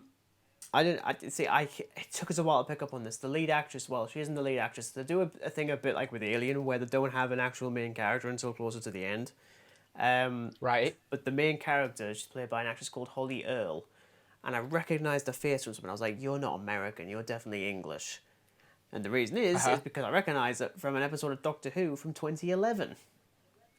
What episode is it? She was in The Doctor, the Widow, and the Wardrobe. It was that weird ass Right. Christmas special which no one likes. I mean, I don't. I think it's crap. I don't think I've actually watched that because it doesn't sound familiar at all. I think she's supposed to be like 13 or 14. I swear she must be like 20 years old when like she's filming it because she's in her 30s while like she's making this. I'm like, what? It's like, how are you 20 years old and playing a 14 or 15-year-old? What the hell? It's like, this is almost as bad as Andrew Garfield being 29 and he's playing a 17-year-old in the freaking Amazing Spider-Man. Look, it's fine. It just gets worse by the end when like the CGI shark becomes a little bit more prevalent and people start. But there's even a line of dialogue of one of the characters. Bearing in mind they're stuck in the middle of the ocean where she says, "I can't swim." I'm like, so why the hell did you steal a freaking jet ski when you're gonna be in the middle of the freaking ocean? Oh boy, when did Sharkbait come out? Like This year. Was it like this year? Yeah. Literally a couple of months ago. God. Within like the last couple of God. months. It's no. If you want to watch it, fine. I don't recommend it, as I do a lot of films. Where can say if there was a curious horror cultist who wanted to indulge in such a film, where would he be able to watch this film? Probably on Amazon Prime or something. I feel like. I mean, yeah. Oh, okay, Well, I'll pass those details on to this horror cultist. It's definitely not me. I mean, I'm just doing it for a friend kind of thing. You know? You haven't got any friends beyond me. Oof. Yeah, sorry. I just went dark there. It's fine because it's true. Or almost as dark as the bottom of the ocean. No. Next one. I'm only counting this slightly. This is the cheap one. Okay. Vertical Limit from 2000, starring one Robin, Chris O'Donnell. I'm only counting this because I only saw the second half. Because I saw it on the telly in the hotel in Manchester, and I was thoroughly unengaged. I believe some people are stuck on a mountain in an avalanche or something. I'm like, cool. And there's some bombs that go off. I'm like, okay. I don't care. So I'm technically counting it. I haven't given it a rating on Letterboxd because I haven't watched the full thing. So when you go back to watch it, you only need to watch the first half now, and then you watch the entirety Yeah, of exactly. it. Difference being, I don't want to watch the first half because if it's as crap as the second half, I don't care. Next was another rewatch. Deadpool 2. Yeah, I saw this. I was surprised you rewatched this. Because I don't like that one. Like, Yeah. Like, okay, look, there are some jokes I find funny, like legitimately funny. But on the whole, I think it's crap. Yeah. And I'm still trying to figure out if I'm still in the minority with that, especially when people talk about how like there's that whole chase sequence when Domino's rocking up and using luck and stuff, which I really like Domino in this. And people are saying, oh yeah, it rivals the chase sequence in the first film. What the hell are you on about? I mean, look, even the first one's dated by now. Like, I'm not big on the first one at all. The second one is still really poor. Like, it's by no means the worst X-Men related film, to say the least. Yeah. I think compared to the first one, like the second one, it just feels like such an unnecessary sequel to it. Like, it should have just been left as Deadpool. Like, I mean, as you say, it's probably just dated as hell by now. Yeah. I would say it was on the telly when I was in Manchester. My dad was asleep, and it was like 11 o'clock at night. I was like, oh, screw it, I'll just put that on because I'm not going to sleep. I've got to get up at 2 o'clock in the morning. So there was that one. Now this bit isn't really a film, but I'm going to class it anyway. The Formula One. All right. The Formula One Spanish Grand Prix 2022. Well, yeah, because you were there. I was actually there, and it was fucking brilliant. It's the only sport I care about. Like he didn't watch this on TV. He saw this like there. Yeah. And then I was like 70. he was the camera. I was the camera, and I still couldn't catch half of it. I mean, look, it's absolutely amazing. I'd absolutely do it again. Just do the one day because it was a heat wave. I was melting. I was hot. I was bothered. I was really dehydrated because water was like €3 or €4 a bottle, and you get like 500 milliliters or something. And I'm just like, I'm just gonna go and buy the jacket, and I did, and I spent too much on that. But you know, it's a holiday. You kind of have to indulge yourself. Oh yeah. And then, as I said, I'd caught one episode of The Keys of Marinus. I've got no interest in watching the rest. I mean, I'll watch the rest later on in life. All I'll say is it is probably one of the most generic Doctor Who episodes you'll ever watch. It is very, very dull. No, that's all right then. So I wouldn't exactly be in a hurry to watch it, Regan, because take it from your old pal Dan here. It's pretty boring. Yeah, well then, never mind then. You've just watched the one episode, right? Just the one. Part 1, yeah. So essentially, they have to just go to different places to find keys, and it just turns into some daft adventure of collecting keys. That's about it. There's nothing truly exciting and exhilarating that happens. It's just... So yeah, I'd probably just like put it in a pile somewhere and just forget about it for the remainder of time. That's absolutely fine with me. Now, because obviously I've been away for a while, as you could probably figure out, I've mentioned it a couple of times. I didn't get the chance to watch all of the Alien films, so I decided to be very specific. I was going to watch Memory, but I never got to that. That is the 90-minute documentary from a couple of years ago. So instead, I watched the one that's been on my watch list for years, and I hadn't watched it until a couple of days ago. Wreckage and Rage, the making of Alien 3. The 161 minutes behind the scenes documentary that's very telling, and you don't get documentaries like this anymore. Is that how long it is? Damn. You don't get documentaries like this anymore. It's really scathing towards Fox, and I actually really appreciate that they had the balls to be like, yeah, be completely honest. Tell us how bad it was. So I didn't rewatch Alien 3. I've got too much time on my hands, and I really want to watch that with my girlfriend more than anything else, because I'd love to hear her thoughts on that. But hearing what they were going to do, what they ended up doing, seeing what happened with David Fincher, it's interesting as well when I think the last time he spoke about this on camera was in 2011, I think it was, when he was doing promotion for his version of The Girl with the Dragon Tattoo. And he references it. Yeah, I've watched that. Doesn't mention it by name, but he calls it a disaster. I mean, look, David, if I'm honest, Alien 3 is fine. It's got its issues. It's got quite a few of them. It has a somewhat stamp of approval from us, Mr. Fincher. Yeah, look, I still like it. The other one on your hand. Yeah, I agree. We will get to that. So I'd finally watched that over 2 nights because it took a long time. I mean, 160 minutes. I mean, it must be absolutely packed with information. If it's that long, it's just kind of annoying. Like it must detail everything. Yeah, I'll give a shout out to a YouTuber that I've followed for years. Oliver Harper. He does like retrospective reviews on older movies. Yeah, I've watched a couple of his retrospectives. They're very detailed. I've watched the Alien ones a lot, and he did one for Alien 3. So a lot of that is. You can hear in the Wreckage and Rage documentary. He's done there's a lot of that carries over. So I knew a lot more than I realised. But I didn't realise that the William Gibson script, I think, for Alien 3 got turned into an Audible thing. The unused script. Yeah. Because you can buy it on Kindle and you can get it on Audible as well. Yeah. I plan to listen to the Audible one very soon. Definitely. After that, random episode of Top Gear, because I just kind of like doing that. It's the best thing about Top Gear. But considering I was in Spain, I thought, okay, I'll watch the one where they had the budget supercars in Spain. From 2013. It's 9 years old, and you wouldn't be able to tell. It's still a lot of it is timeless, which I love. And you know what it is? I miss it so much. It's nuts. I mean, look, it's by no means the best episode of Top Gear ever. I still give that to either the Africa special or the one where they go to Chernobyl.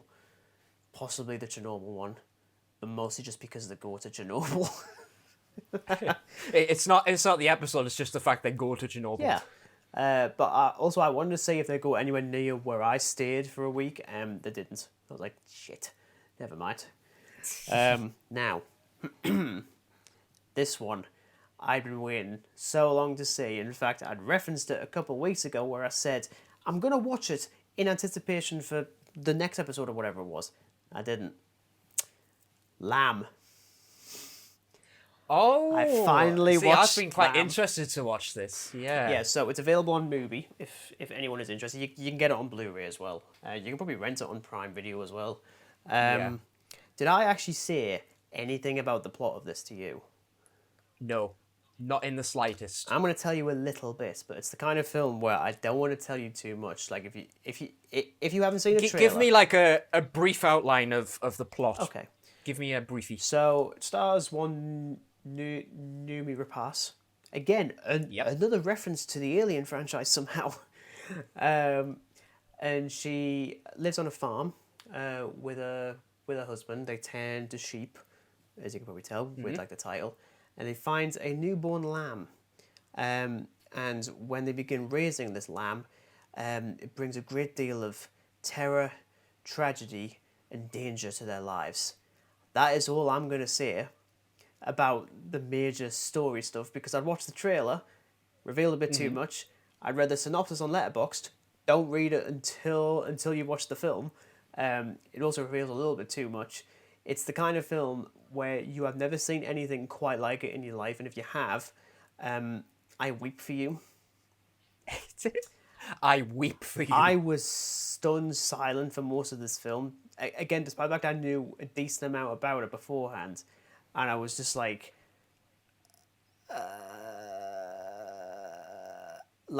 there's bits where I'm thinking if it was in the hands of a lesser director, it would be considered a comedy. But what they do with it takes itself so seriously, and I kind of love it. I'm still not sure where my rating is. It's currently on a 4 out of 5 for now. It might change. I haven't even written a review. There's so many things I haven't written bloody reviews for yet. I'm gonna have to watch it again. I want to watch it again, but I showed a still from the film to my parents, and their face was just. Yeah, I think this is a film that I've wanted to watch for quite a while, because I've heard that it is just so unusual, messed up. I wouldn't say it's messed up. It's just unusual. In fact, it's actually more unsettling in places. Yeah. Though I do highly recommend it. And I mean, look, I'm mostly just trying not to reveal spoilers for Dan's sake. If I decide to do a review for it, because you can probably tell I haven't done Regan reviews on this podcast for a couple of weeks. Don't worry, Regan reviews will take place on our normal scheduled programming within the coming weeks. Well, technically, I am potentially going to do that as separate videos. I might actually do that, so that will only be on YouTube. Sorry. But yes, I also watched a little short film that's also on Movie that my girlfriend really wanted to watch. It's called Scenes with Beans. Scenes with Beans. It's a stop motion animation from the 70s. The show, well, it's about it's an alien spacecraft that appears in the orbit around around a planet and is studying it, and it's just a planet full of beans living out their daily lives, where buildings are made of like tin cans and boxes and stuff like that. It's so weird.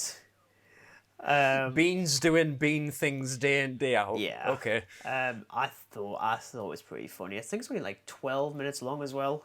Also on Movie. You might be able to watch it on YouTube. I don't know.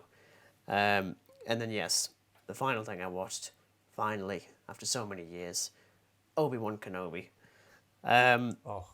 I'm curbing my enthusiasm really hard because I don't want another book of Boba Fett. Or the lack of Boba Fett. As we called it in the episode where we dedicated it to Boba Fett, or lack of Boba Fett. Yeah. I still really enjoyed it. I still think Ewan McGregor's got it. Like, I kind of did like a little squee when he finally popped up. I also really liked the previously on Star Wars. Star Wars. I actually didn't mind that. I'm also waiting to see Liam Neeson come back as Qui-Gon Jinn. They're absolutely doing that at some point, I can guarantee. And if they don't, fuck you, Disney. Fuck you. I'm not going to say too much because I know we're going to have a dedicated video to this series once it goes out, a bit like with Moon Knight and stuff like that. Well, Moon Knight and Doctor Strange. So, we'll see. But so far, I'm still very much liking it. If there's anything I dislike, I don't really like the music for it. I think it's a bit generic. Though I think John Williams does the main theme. I'm like, of course he does. Just let the poor guy retire, for the love of God. Like, he's in his freaking 90s, for God's sake. I mean, I'm pretty certain he's in his 90s. If he's not, well, good for you, John Williams. I'm pretty sure, like, when he does stuff, I'm pretty sure he does what, like, Carpenter does when he's brought on to collaborate, where he just does, like, the main theme. So, like, the Obi-Wan theme or the title theme or something like that. Mm-hmm. But yeah, I agree the music is a bit, like, but it didn't really grow on me straight away. I mean, we only are, like, 2 episodes into this thing, so my enthusiasm is kind of, like, on hold for now, I guess, would be the way to say it. And if anyone else is curious, no, I haven't started Stranger Things 4 yet. That's one that's going to take a Neither while. have I. Because each episode is like 70 minutes long. They're all movies. And the final episode has now been confirmed to be 2.5 hours. I'm like, oh my God. Like, I mean, even Zack Snyder was like, take my beer. I cannot deal with that. Take my beer. I can't release a Snyder cut of this. So if there is, I might do, as I say, if I do decide to do like my own like little review thing separate from the podcast, which I think I probably will, especially if it's stuff that I've watched that you haven't, but who knows. I'll probably do one for Stranger Things 4 Volume 1 as it's called, but I'll get to that eventually. And that's it. I've had nothing else. It's a relatively short one compared to your fucking essay. I think essay is like an understatement, to be honest, man. A dissertation. God. A dissertation. This is like close to a marathon of films. But yes, that is what we've been watching, and now it's time for the unthinkable, which is Dan becoming the primary host of the real podcast. It's happened. It's finally happening. Oh dear. He stepped up. So, as we mentioned in the introduction, we're going to be talking about Alien. Now, as we said, as Regan said, how have we not done something on Alien?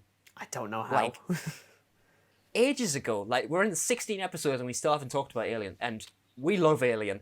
Mm-hmm. However, there is one specific entry of this franchise that we do not like. And we're going to delve into that later on. Okay. But for now, we're generally just going to talk about the Alien franchise and discussing the various aspects of it. So we're going to just talk about what we think is the best film, the worst film, our favourite film, the best story, the prequels, favourite characters, memorable scenes, scores, all that good stuff. So Okay.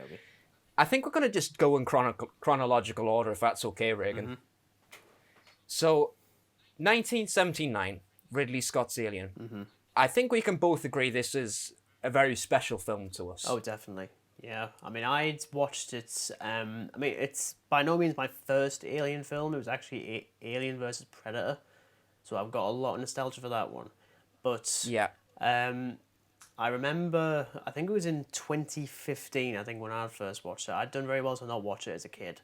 And I remember just randomly saying to my mum at one point, just like, if you're perusing eBay and stuff, if you see like the Alien films, would you be able to get us them if I give you the money? So I was like, yeah, sure.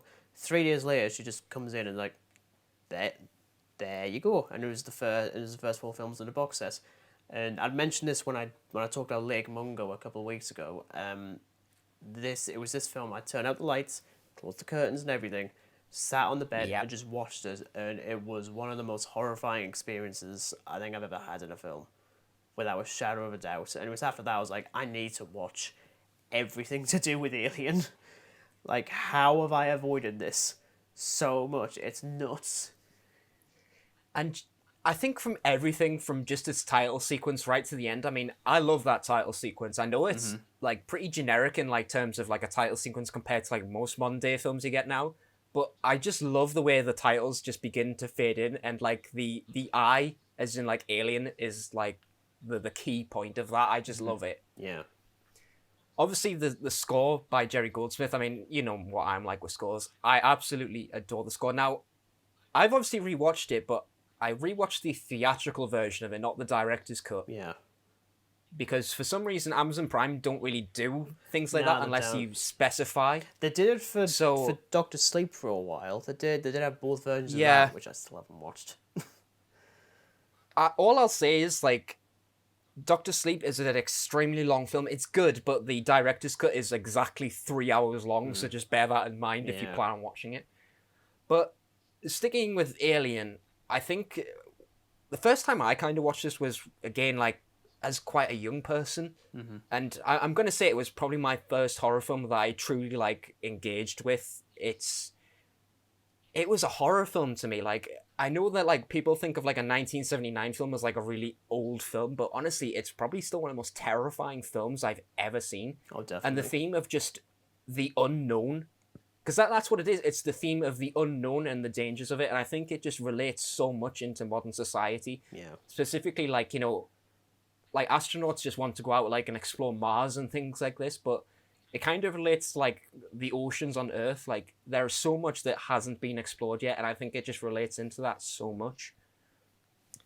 And, I mean, the scene with the facehugger and Kane, it's still insane. You know, the gore, oh my god, it still makes me squirm. Oh, definitely. But I absolutely love when the little puppet just runs across the table.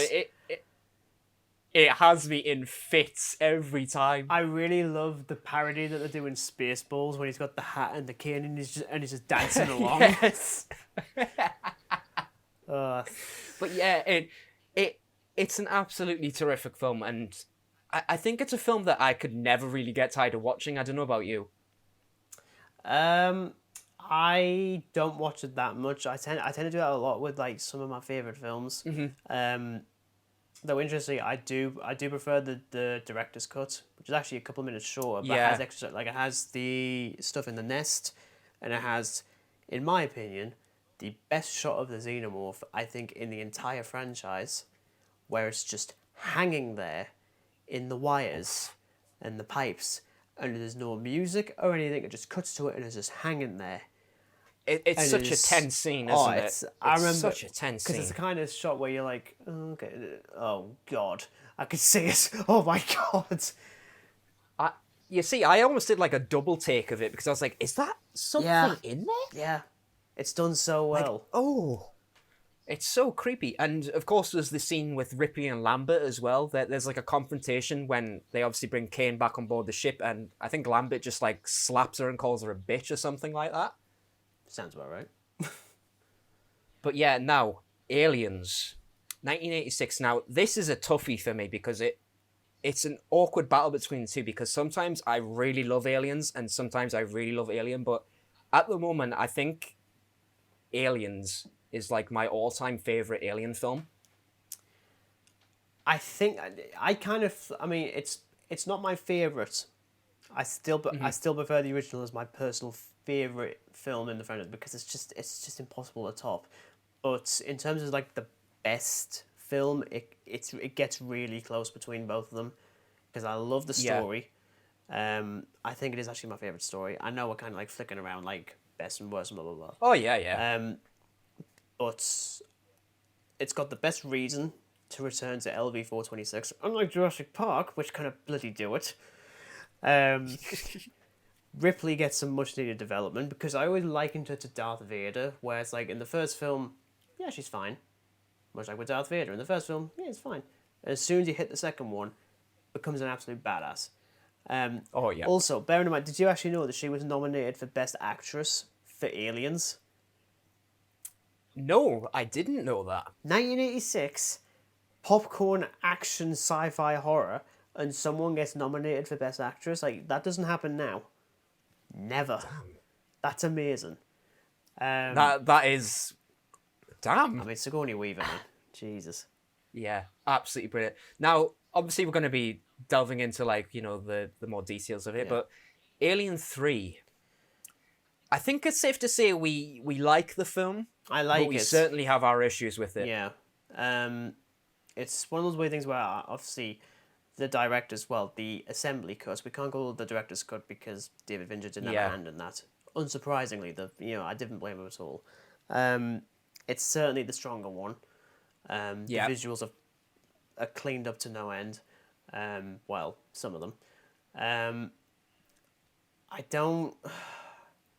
It's one of those weird things where, like, there's then a couple of plot holes from the theatrical that pop up. I think it's usually to do with the dog. Yes. Because in one version it's an ox, the other one it's a dog. I can't remember which is which. I think it's... The theatrical version is the Rottweiler, so the dog. whereas the assembly cut is the ox, and they bring it into the what is like the butcher room. But even then, that doesn't, because then you'd assume, well, if it takes on the traits of the creature it's popping out of, this isn't running around like an ox, it's running around like a dog. Yeah. So it's. So again, that plot hole comes into play, doesn't it? But I really like the ending. I think it's really good. Oh yeah, It's just, I agree. I think it's a solid. Yeah. Now, delving away from the positive scale, we go to 1997's Alien Resurrection. Now, many of us would say we have seen our fair share of unneeded sequels. And Alien Resurrection, in my opinion, is probably one of the most unnecessarily pointless sequels of all time. It's so weird. I don't. Yeah. I I think that is literally the only word to describe it. It is weird. I'll give him this, right? I don't despise the film in other ways that people do. I don't even despise the newborn. Like people say, oh, it looks disgusting. I'm like, yeah, that's the point. It's supposed to look wrong because it's a freaking hybrid thing. Even though it's death, is just honestly it's disgusting. so disgusting. Yeah. It's so gross. It's just like screaming away and stuff like that. I just hate seeing xenomorphs being stuck behind bars from the very beginning. I'm like, oh, you've ruined it now. Yeah. You've really screwed it. It just feels like a sort of space, like it's Space Pirates and Planet of the Apes combined into one. Really, Yeah, like and Alien the shouldn't apes be are the that. xenomorphs. Like it shouldn't really be that. Now, before we delve into like the more specifics of the discussion to Alien, it's probably worth actually mentioning the prequels. So, I didn't actually realize at the time Prometheus was a prequel to Alien. I never knew this until like, well, a few years ago. I just thought it was like one of these one-off, like science fiction horror films. And then I think I like it. But the problem I have with it is a long, bloody film. And a lot of it is just spent with all these like lovely visuals. Don't get me wrong, it looks lovely. It's a lovely shot film. But Ridley Scott, you can only show me so many mountains. It's every time I watch it, I like it less. I still like it. I don't think it's a good movie, and it's not even because it doesn't tie into Alien, or it doesn't tie into Alien. It's just sort of there. There are bits I do love, which I'm sure we'll get to. Oh yes, but it's fine. I think. Yep, it's fine. Now, obviously, a few years on, we got the release of Alien Covenant. Now, I'm seriously kicking myself that I didn't see this in cinema. I hate myself that I didn't see this in cinema. This was the first horror film I saw in a cinema. You lucky bugger. Listen, because I always refused to, because I thought it's the kind of film I don't want to see with other people, because I can't be asked, because they're just going to be like jumping around and shit like that. I'm so glad I did, though. It was so tense. Look, I know people don't like it. I get it. It's one of those ones I can completely understand why you wouldn't like it. But my God, do I really enjoy this one. I'm the same. And honestly, upon rewatching it, I like it even more. I mean, the whole, like, scenario that it is, it just decimates its previous prequel. And it kind of proves that, you know, Alien is a franchise that can still keep going on. And I'm sure we're going to sort of talk about our assumptions of what the future of the Alien franchise is. I have a theory for that one. But for now, what would you say is the best Alien film? If you had to choose out of this franchise, what would you say is the best Alien film in your opinion? As I say, it would tend to flicker between the first two, but I just have to go with the original. It's just it's too difficult to top. Like, everything is there. I mean, look, I'm more likely to rewatch Aliens because it's decidedly faster paced, but the atmosphere and the feel of Alien just tops it every single time. Do you know what? I really agree with it, because again, we're kind of going to drift off into Alien Isolation a bit, and this is probably where it drew the most influence from. It just feels like Ripley's crew have absolutely zero defense against this thing whatsoever. They have nothing to beat this alien, whereas Aliens, like, they actually have some sort of chance. Alien just feels like this thing is unstoppable at this point, and it is. And everything about this film, it is such a tense film. And I mean, that scene, as we described, with the alien hanging in, what is it, like the air vents or something like that, and the chains. Yeah. Oh, yeah, chains, yeah. In the director's cut, and you see it just in the background, and when you see the close-up shot of its like jaw protruding and the drool coming off, it's like, oh no, oh no, Brett, run! All this for a stupid cat, Brett. God damn All it. this for a stupid cat. But yeah, I'd say it's a toss-up between the two as well. Like, Aliens has a better pacing, but I adore the slowness of Alien because it is a tense film and it wants to be tense. Aliens, there's a lot more action pumped into it. You know, there's a lot of like firefights and things like that. Typical action combined with Aliens, and it's great. Mm-hmm. It's brilliant. Now, this one shouldn't be hard at all. The worst Alien film. Alien vs Predator 2 Requiem.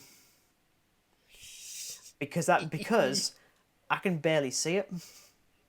And now look, I love the design of the Pred Alien, but it's got absolutely nothing to do. And it's just a teen slasher with alien and predators running around. And I think I mentioned this before. I kind of get what they're doing with that scene of the Pred Alien rocking up in a hospital to a woman whose water's just broke. I don't need to say more than that. Oof. I kind of get what you're trying to do, but that's actually just kind of disgusting. And you've completely missed the point. Gross. It is gross, but it just feels so bloody unnecessary. And then it's questioning, well, does this Pred Alien have an extended like speed of production or something? It feels like a glorified fan film in a way that the first one didn't. Like, even the first one isn't good. Like, it's fun for what it is, but this is just wrong. Utterly and wrong. for clarification, for those who obviously haven't really watched much of it, Alien vs Predator is a crossover between Predator, which is again its own franchise, which we'll no doubt talk about in a future episode. Potentially. And essentially, they basically just battle it out in various scenarios. There's only 2 films, and rightfully so. The first one, it's okay. The second one, don't bother because you can't even see what's going on for the majority of the film. But they're non-canon in terms of like the franchise, so there's no like order. They're just kind of there to watch. But we may as well mention them as well. After all, they feature the Xenomorph, so why not? Now, I'm gonna say Requiem as well because it's just stupid. How the hell can you see what's going on? I was gonna say it's... if this thing came like as a re-release, I wonder if they're gonna attach some night vision goggles to it. Like, oh my god. Yeah. But I think, seeing as how we mutually agree on that, I think second worst, I'd probably say it's a very close tie between Resurrection and the first Alien vs Predator film. Yeah, definitely. Like, I really wanted to like Alien vs Predator, but the stupid rating of it, disappointing is a word I'd use, to be honest. But moving on from the downside of Alien, well, we've obviously mentioned this, but we're going to go into a bit more detail. So, in particular, like our favorite, most memorable scenes from our favorite Alien film. So, for me, Aliens, and it's obviously the hive where Ripley discovers the Queen. I think that is probably one of the most favorable, memorable scenes I've ever seen in a film. It is just absolutely impeccable in terms of a set. All the eggs and the Queen and the warriors and the mural designed by H.R. Giger. It looks absolutely amazing all these years on. I mean, from a film from 1986 as well, that's like 30 odd years ago. It still looks absolutely amazing. Oh, but definitely. I'm interested to hear what's your like favorite / most memorable scene from an Alien film. I've got one for each, if you'd like. Oh, yes, Okay. yes. So, I'm going to go with Parker and the vents in Alien. Surprisingly enough, I'm not going to go with the facehugger sequence, or rather the chest burster sequence. I mean, yeah, it's iconic as hell, but I just love the vent sequence for the terror because you can't see the alien and you can just see the dots getting closer. I'm like, nope. Yes, Dallas. Dallas is absolutely no. because it's such a horrific scene when Lambert is pointing out that the alien is right behind him, and Dallas is like, well, it's clearly not, and then he turns around and you hear that. Yeah. Aliens, naturally, Ripley versus the Queen, of course, because it just has to be. Alien 3, I can only go with like a shot, and it's the one when the alien scurries over to Ripley, she's hiding by the wall, and there's that iconic shot of it just roaring in her face. I mean, I love that as a shot. Absolutely amazing. It's iconic in its I own love right. the sound design of it. The little like growl that it does though. Alien Resurrection, I've got the credits, because it's over. Oh God. Alien versus Predator, it would be the sequence where the eggs hatch and they start chasing the characters. The slow-mo. Yeah, the slow-mo I quite bit. like that. I was initially going to go with the first time you finally get the alien and the Predator fighting, but it happens way too late for me to care. Yeah. Alien vs Predator 2, I'm going to pick with virtually anything because you still kind of feckin' see it. See, I would have just said the ending credits, quite frankly. Yeah. Prometheus, it absolutely has to be the cesarean sequence. Oh yeah. That's just utterly terrifying. And Alien Covenant, I'm technically going to cheat with 2, but they're kind of connected. Okay. The medbay sequence, Oh. and basically anything with the neomorph, which I think might actually be my favourite bloody xenomorph design. I both love it and hate it for how terrifying it is. Oh, it is. It absolutely horrific. And I'm gonna jump on board with that. The first instance when obviously the neomorph is fully grown, we're gonna say, and David obviously finds it that it has killed one of the crew members aboard the Covenant, and its head lying in the pool of water. And it's just sort of stood there. The way it like clicks it's making, and the way it stands, and it's just so docile. Oh, oh. And of course, the infamous medbay sequence, which still sends a horrible cringe down my spine when it claws out of the guy's spine. Watching It's that so in the disgusting. cinema was just, I just wasn't expecting it to be as graphic as it was. It's absolutely disgusting. But I think for Prometheus, I'm going to say a tie between the cesarean section, because again, that thing is just so horrid. And the actual battle between the engineer and the trilobite, the huge face hugger thing. Oh, yeah. Yeah, I like that Because one. that was pretty gross as well. Like the way it just morphs over the thing. It's it's so gnarly. Well, now Alien Resurrection. Oh, I'm going to go backwards this time. I'm kind of just jotting with it. I'm honestly going to say the xenomorphs when they swim in the like underwater scene. I quite like it. Yeah, I mean, it looks weird.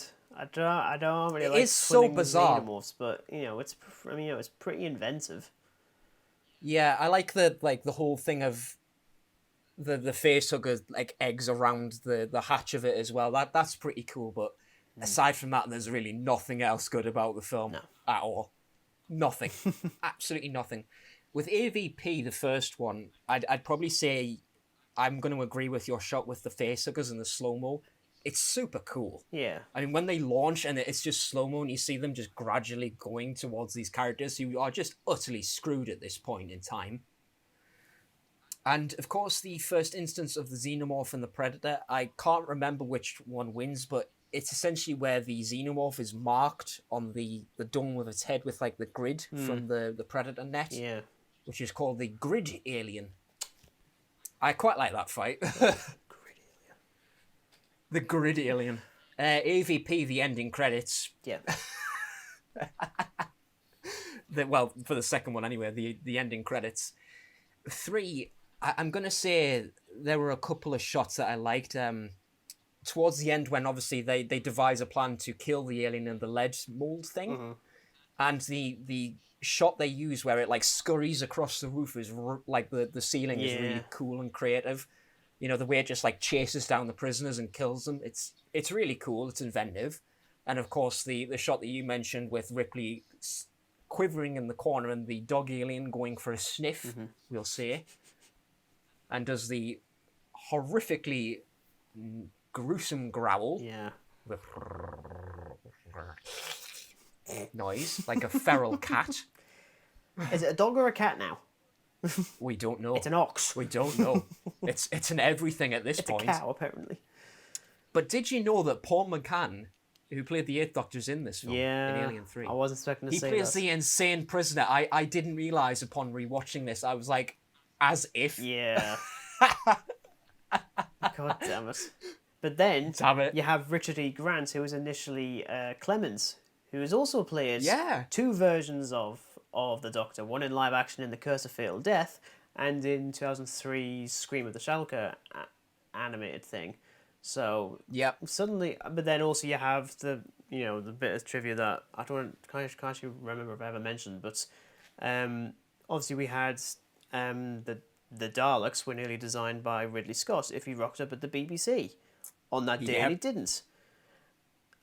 And I just a what if universe of Ridley Scott creating the Daleks. I'm just like, I want to see that. I want him to talk about it. I'm curious about that. That would be such a fun thing. Maybe there should be a what if where Ridley Scott is actually the creator of the Daleks. Yeah, I'd like that.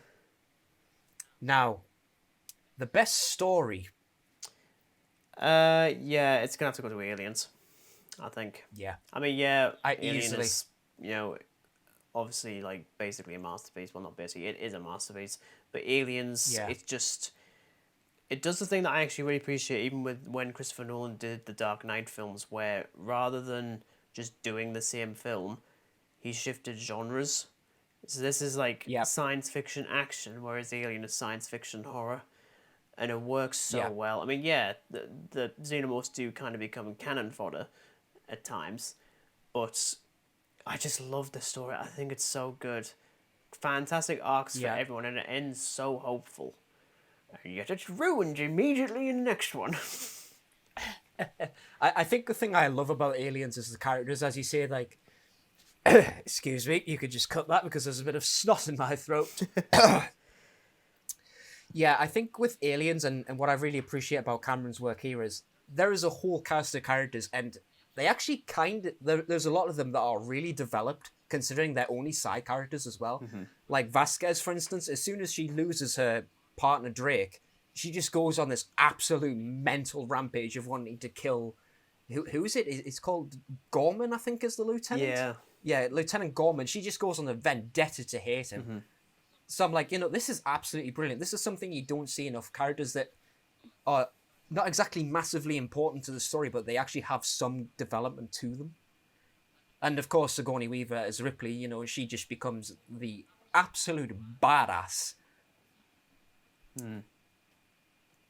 I mean, the scene with the pulse rifle and the flamethrower and going into the hive to save Newt is just one of my absolute treasures of that film. Yeah, definitely. It's absolutely superb.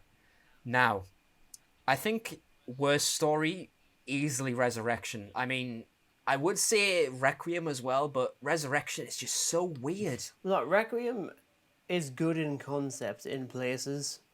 Most notably with the Pred Alien. But Resurrection, its existence just offends me. So in that respect, it's the worst story. It offends me just by existing. Yeah. Well, that's pretty much the same for me, really. It's just too bloody weird. It's too jumbled. It's space pirates and xenomorphs. It just doesn't mix very well. Yeah. Now, favorite characters. Well, it's gonna be 2. Yeah. Ripley, naturally. Mm-hmm. And David from the prequels. Mm.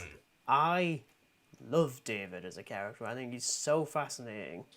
And I actually really like the fact that the prequels are more interested in the androids than they are the aliens. And it should have stayed that way. Oh, yeah. If I'm honest. Like, Michael Fassbender is terrific in it. Absolutely fantastic. But obviously, Ripley is still the top. I'm definitely going to reference these two a little bit later on, which I think you might quite like. I'd be curious to hear your thoughts on what I've got to say on that. I'm going to agree that obviously Ripley, because she is the central protagonist throughout throughout the quadrilogy anyway. Even if Resurrection is a total waste of everybody's time, because she's not actually Ripley, she's a clone of Ripley. Yeah. Now, I'm also going to say David as well, because he's a fascinating character, because he's so malevolent, especially in Prometheus. Like, he starts as so, like, I'm here to help kind of thing, and then the sort of malevolentness of the character kind of comes when, you know, he finds out Shaw is actually pregnant, but refuses to get the parasite out of her, kind of thing. But I'm also going to say Hicks from Aliens and Hudson as a joint. Hudson especially, because he kind of acts like a total arsehole in the beginning of the film, but when shit hits the fan, so to speak, he really changes his character. Yeah. He becomes an emotional wreck, being honest, and then he sacrifices himself to save the other characters, we'll say, but that there's so many to pick from, but I think those are my primary selection of characters, really. Yeah. Now, I think this is going to be a pretty easy one for you and me, but what would you say was the most memorable death, or deaths, Kane. in... I mean, there isn't even, like, a debate on this. Like, it just has to be, it's like, I mean, I think... it was the first one, and it's just, you know, rest in peace, John Hurt. First of all, but it's impeccable. It's absolutely horrifying. I think it's the whole scene of they don't understand what is actually happening until you see the blood like emerge, and then the little things just sat in his chest, just like, hi, hello, bow, and then just scoots off. But yeah, I totally agree, but I'd also say the scene from Alien Covenant where they are obviously infested with the spore, and there's a creature growing inside of them, specifically in the med bay. Yeah. It's just absolutely disgusting. Oh, yeah. Yeah. It's just disgusting. Now, the evolution of Alien. So this is from costumes to CGI, because I think there's a lot to say, and this is kind of going to go into Alien 3 a bit, because obviously there are some problems with Alien 3. Is there? It's safe to say. Oh yeah, just a few. A tad. Just a few. So obviously in the first two films, they're costumes. A bit of CGI in the second one as well. But how do you sort of feel from the transition between costumes to CG? Obviously, look at Alien Covenant. You know, there's absolutely no one in an alien costume. It's just all CG. With Alien 3, it was rotoscoping and puppetry that they did. It wasn't actually until Resurrection where they used full-on CGI, and you can tell, because otherwise you wouldn't be able to get xenomorphs swimming around. It's really ropey in Alien 3. It's like it's really inconsistent. Resurrection, I've only seen the film once, and I want to watch it again. You know, credit where credit's due. At least it's puppetry for the most part with the newborn and the alien queen. EVP, it's mostly CGI. Although actually there actually is a great deal of costume snap, particularly with the Pred alien. There is actually a costume of that, and as I say, it looks amazing. Yeah. It is, and I think it's such a shame because it looks so disgustingly morbid, and it's interesting, you know, the biology of like a Pred-alien hybrid. But it's unfortunate the film wasn't, you know. Alien Covenant, I don't mind it being CG because it is pretty consistent. I think it'd be very hard to do considering like the image of the actual like xenomorph we're so used to seeing on is it like a sort of like a crane dock ship type thing? But that sequence I think is probably the worst looking bit in the film. Like I think it's the first time you see a xenomorph in the daylight. It's a bit like with Batman, where he's never actually seen on screen in the daylight until The Dark Knight Rises. When you see it, you're like, oh my god, I've never... you look like this? Yeah. I mean, like, you still get a CGI xenomorph at the end when they basically rip off the original alien, and that's still CGI, but it works. Even if I'm not big on the protomorph design, it is what it is. Bit hit and miss, It's a bit spindly, though. I can remember freaking out in the cinema when it started banging its head on the on the windscreen of the ship, and I'm just like, no, stop it. Because who is it? Is it Tennessee who? Yeah. Like he notices it and then he's like, oh, okay, okie dokie, here we go. And then the Xenomorph's like, let me in. Now, I think score plays an important part within the Alien films, but off the bat, I'm straight up gonna say Covenant. I really love Covenant as a score. I also really love Covenant as a score, but it's not my favourite. I'm gonna cheat. Oh, yes. Because it's not one of the films. Oh. I'm gonna go with Alien Isolation. Yes, okay, I knew you were going to do this, and I love the score for it. It's got the Jerry Goldsmith themes. It's there. Yeah. It's amazing to listen to. But just like the ambient bits, when the alien's moving around and as it gets closer, it starts to build up. I mean, look, I can't listen to this on its own. If there is a version available, awesome. I will listen to it in the game. But it works so unbelievably well. If you can listen to it somewhere, I'm absolutely going to. But let us know in the comments. Yeah, well, the comments that we don't have. Now, I think, obviously, just in terms of timing, I think now would be a good time to sort of begin to wrap it up. So, the future of the Alien franchise is what I've got it noted as. Mm-hmm. How do we feel about the future of the Alien franchise? Is it going to continue to be good? I mean, the last time we had anything Alien, well, from what I can recollect, we had a few sort of shorts, like prequels to Covenant and things like this. Yeah. But the last real thing was Alien Covenant, and that was 2017. So, again, this was 5 years ago. It's 5 years since Covenant and 30 since Alien 3. Yeah, Crazy, so right? It's had a bit of a gap, to say the least. Uh-huh. So how do we kind of feel with the future of Alien? I mean, for me, Covenant ended fine, and I'm pleased to say that Ridley Scott, when he chose to go back and make prequels to Alien, because let's face it, Alien Resurrection again, you're going to hear a lot of smut against Alien Resurrection. So I'm sorry if you like this film, but we really don't. No, we It's don't. literally the equivalent of xenomorph fecal matter. It really is. Can xenomorphs actually shit? Yes, because I've seen in a picture of like the xenomorph anatomy, and it does in fact have a rectum. So yeah, I know that. Sexy stuff. Yeah, but how do we kind of feel about the future of it, and not just like film related? Obviously, we've had games, we've had Alien Isolation, which is absolutely terrifying. Still, It's until I get a PS4 and play Spider-Man, it's the best licensed video game I've ever played. Yeah. I'm currently on my 4th playthrough. Second time on Nightmare. It's getting difficult again. Mostly with the androids. Well, I know we're getting that TV series from Noah Hawley, which I'm not looking too much into because I don't really want to see it. It doesn't seem to be it's weird. It doesn't seem to be doing too much with the aliens, but it's also aliens on Earth. I'm like, you've tried to do that with Alien vs Predator 2, and we didn't like it. I'm not interested in seeing the xenomorph. We did not like it. Running around a little suburban town. I've got much more Killing interesting teenagers. things to it. Well, we all really want to know. For me, the way I if they're going to continue it, I want them to wrap it up, and I think I know the best way to do it. I think. okay. Now, bear in mind, actually, this is a little bit of trivia for us in particular. When we started doing webcam stuff, it wasn't actually for this initially.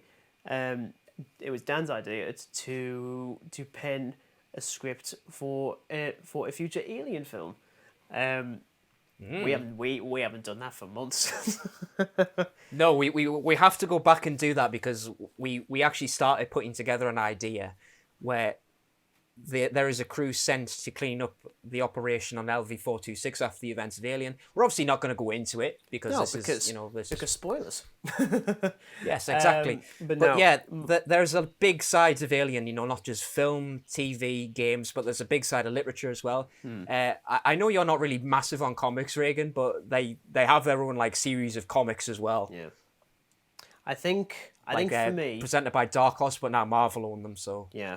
I think for me, the way I want them to wrap it up is do it as a film, naturally. yeah. Ignore the events of Alien 3 and Resurrection, just retconners, you know, we're kind of used to that sort of thing, and have,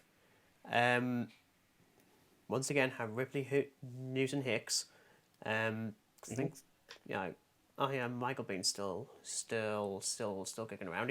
He popped up in the second season of The Mandalorian, which was awesome. We have Ripley going on the hunt to try and find a way to get rid of the xenomorphs fully, and then finds David. Oh. And it's them two having a showdown. Maybe not like a fight scene, because that'd be a bit silly, but it would have to end with them both sacrifice. I mean, still have Ripley sacrifice himself, because I still like that bit from Alien 3. That is the best way to do it. And that can be the definitive end of the franchise, because you've killed off the main hero, and who is essentially the main villain, because David is really the villain of the entire franchise. It's his fault. He literally started the whole bloody thing. But I think that'd be the way to, because you can still have the alien stuff that people love, and the android stuff that people love, because there are people who do actually like that. I do. Sort of like a healthy mix of both, as you're suggesting. Yeah, and it can just be like a definitive end, because then, you don't want to do another one because it doesn't work. It works as an ending. But that's just me personally. I mean, otherwise we're stuck with 3 or 4 more bloody C equals to Covenant that's going to lead up to Alien. I'm like, stop it. Yeah. In terms of my interpretation of it is, I don't honestly know. But I like the idea of just wrapping it up. Yeah, it's a sort of... We've had a good run, but we don't want this to become like a slasher franchise like Halloween is, where we just have endless sequels and they just go down in quality every single time. And we want it to end. Yeah, and despite liking a lot in this franchise, I do liken it to Jurassic Park and Terminator, where it shouldn't have been a franchise. In a way, it could have ended with Aliens. Hell, it could have ended with It Aliens. should have, really. Yeah. And yes, of course, we would have lost out on the Pred Alien and the Newborn and the Ripley clones and the Bambi Burster and Bambi Burster. That is what they called it. They called it the Bambi Burster. Bambi Burster. It's like, that is not Bambi. Me. That is not Bambi. I don't know what film you watched, but that wasn't Bambi. No, it wasn't. But yeah, I think it's safe to say the world of Alien is yet unclear. Yes. But maybe, just maybe, there's a speckle of hope in that universe of monstrous acid blood, flesh-eating horrors out there. Words. I don't know. Words out there. But yes, that has been our discussion from Alien 1979 to 2017. And now, I'm going to hand back over to Regan to wrap this up, as this is, of course, this is my co-host, Dan the co-host, now signing off. In true Alien style, as you do. You know, he's not the last survivor. However. Funny, Dan. References. I've honestly been waiting for that so long. You've been waiting for 2 weeks. Back over to you. Back to me, yes. So, as Dan has said, he's signing off. But yes, that has been our discussion on Alien, as well as a bunch of other things that we naturally talked about. So thank you everyone for listening. I really hope you enjoyed this decidedly more extended episode. Or at least I'm assuming it's going to be extended compared to the previous ones, I'm sure of it. Even though... See, if you like the cuts of Alien, we're just going to do like an assembly cut of this episode. Like Alien 3. No, you see, the definitive version of this episode is the assembly cut, because there's just things everywhere. But yes, thank you very much for listening. As I mentioned, next week we will be talking about, we will be returning to the Who-niverse with Doctor Who Series 4. We've definitely got some things to say on that, as per usual. And before you ask, no, we're not doing the David Tennant specials. That can be its own thing a couple of weeks after that, because there's enough there to cover... oh yeah, definitely. An entire episode. But yes, thank you very much for listening, and hopefully we'll be back next week, unless I end up in Spain again. Probably not. But thank you, everyone, and, well, take care.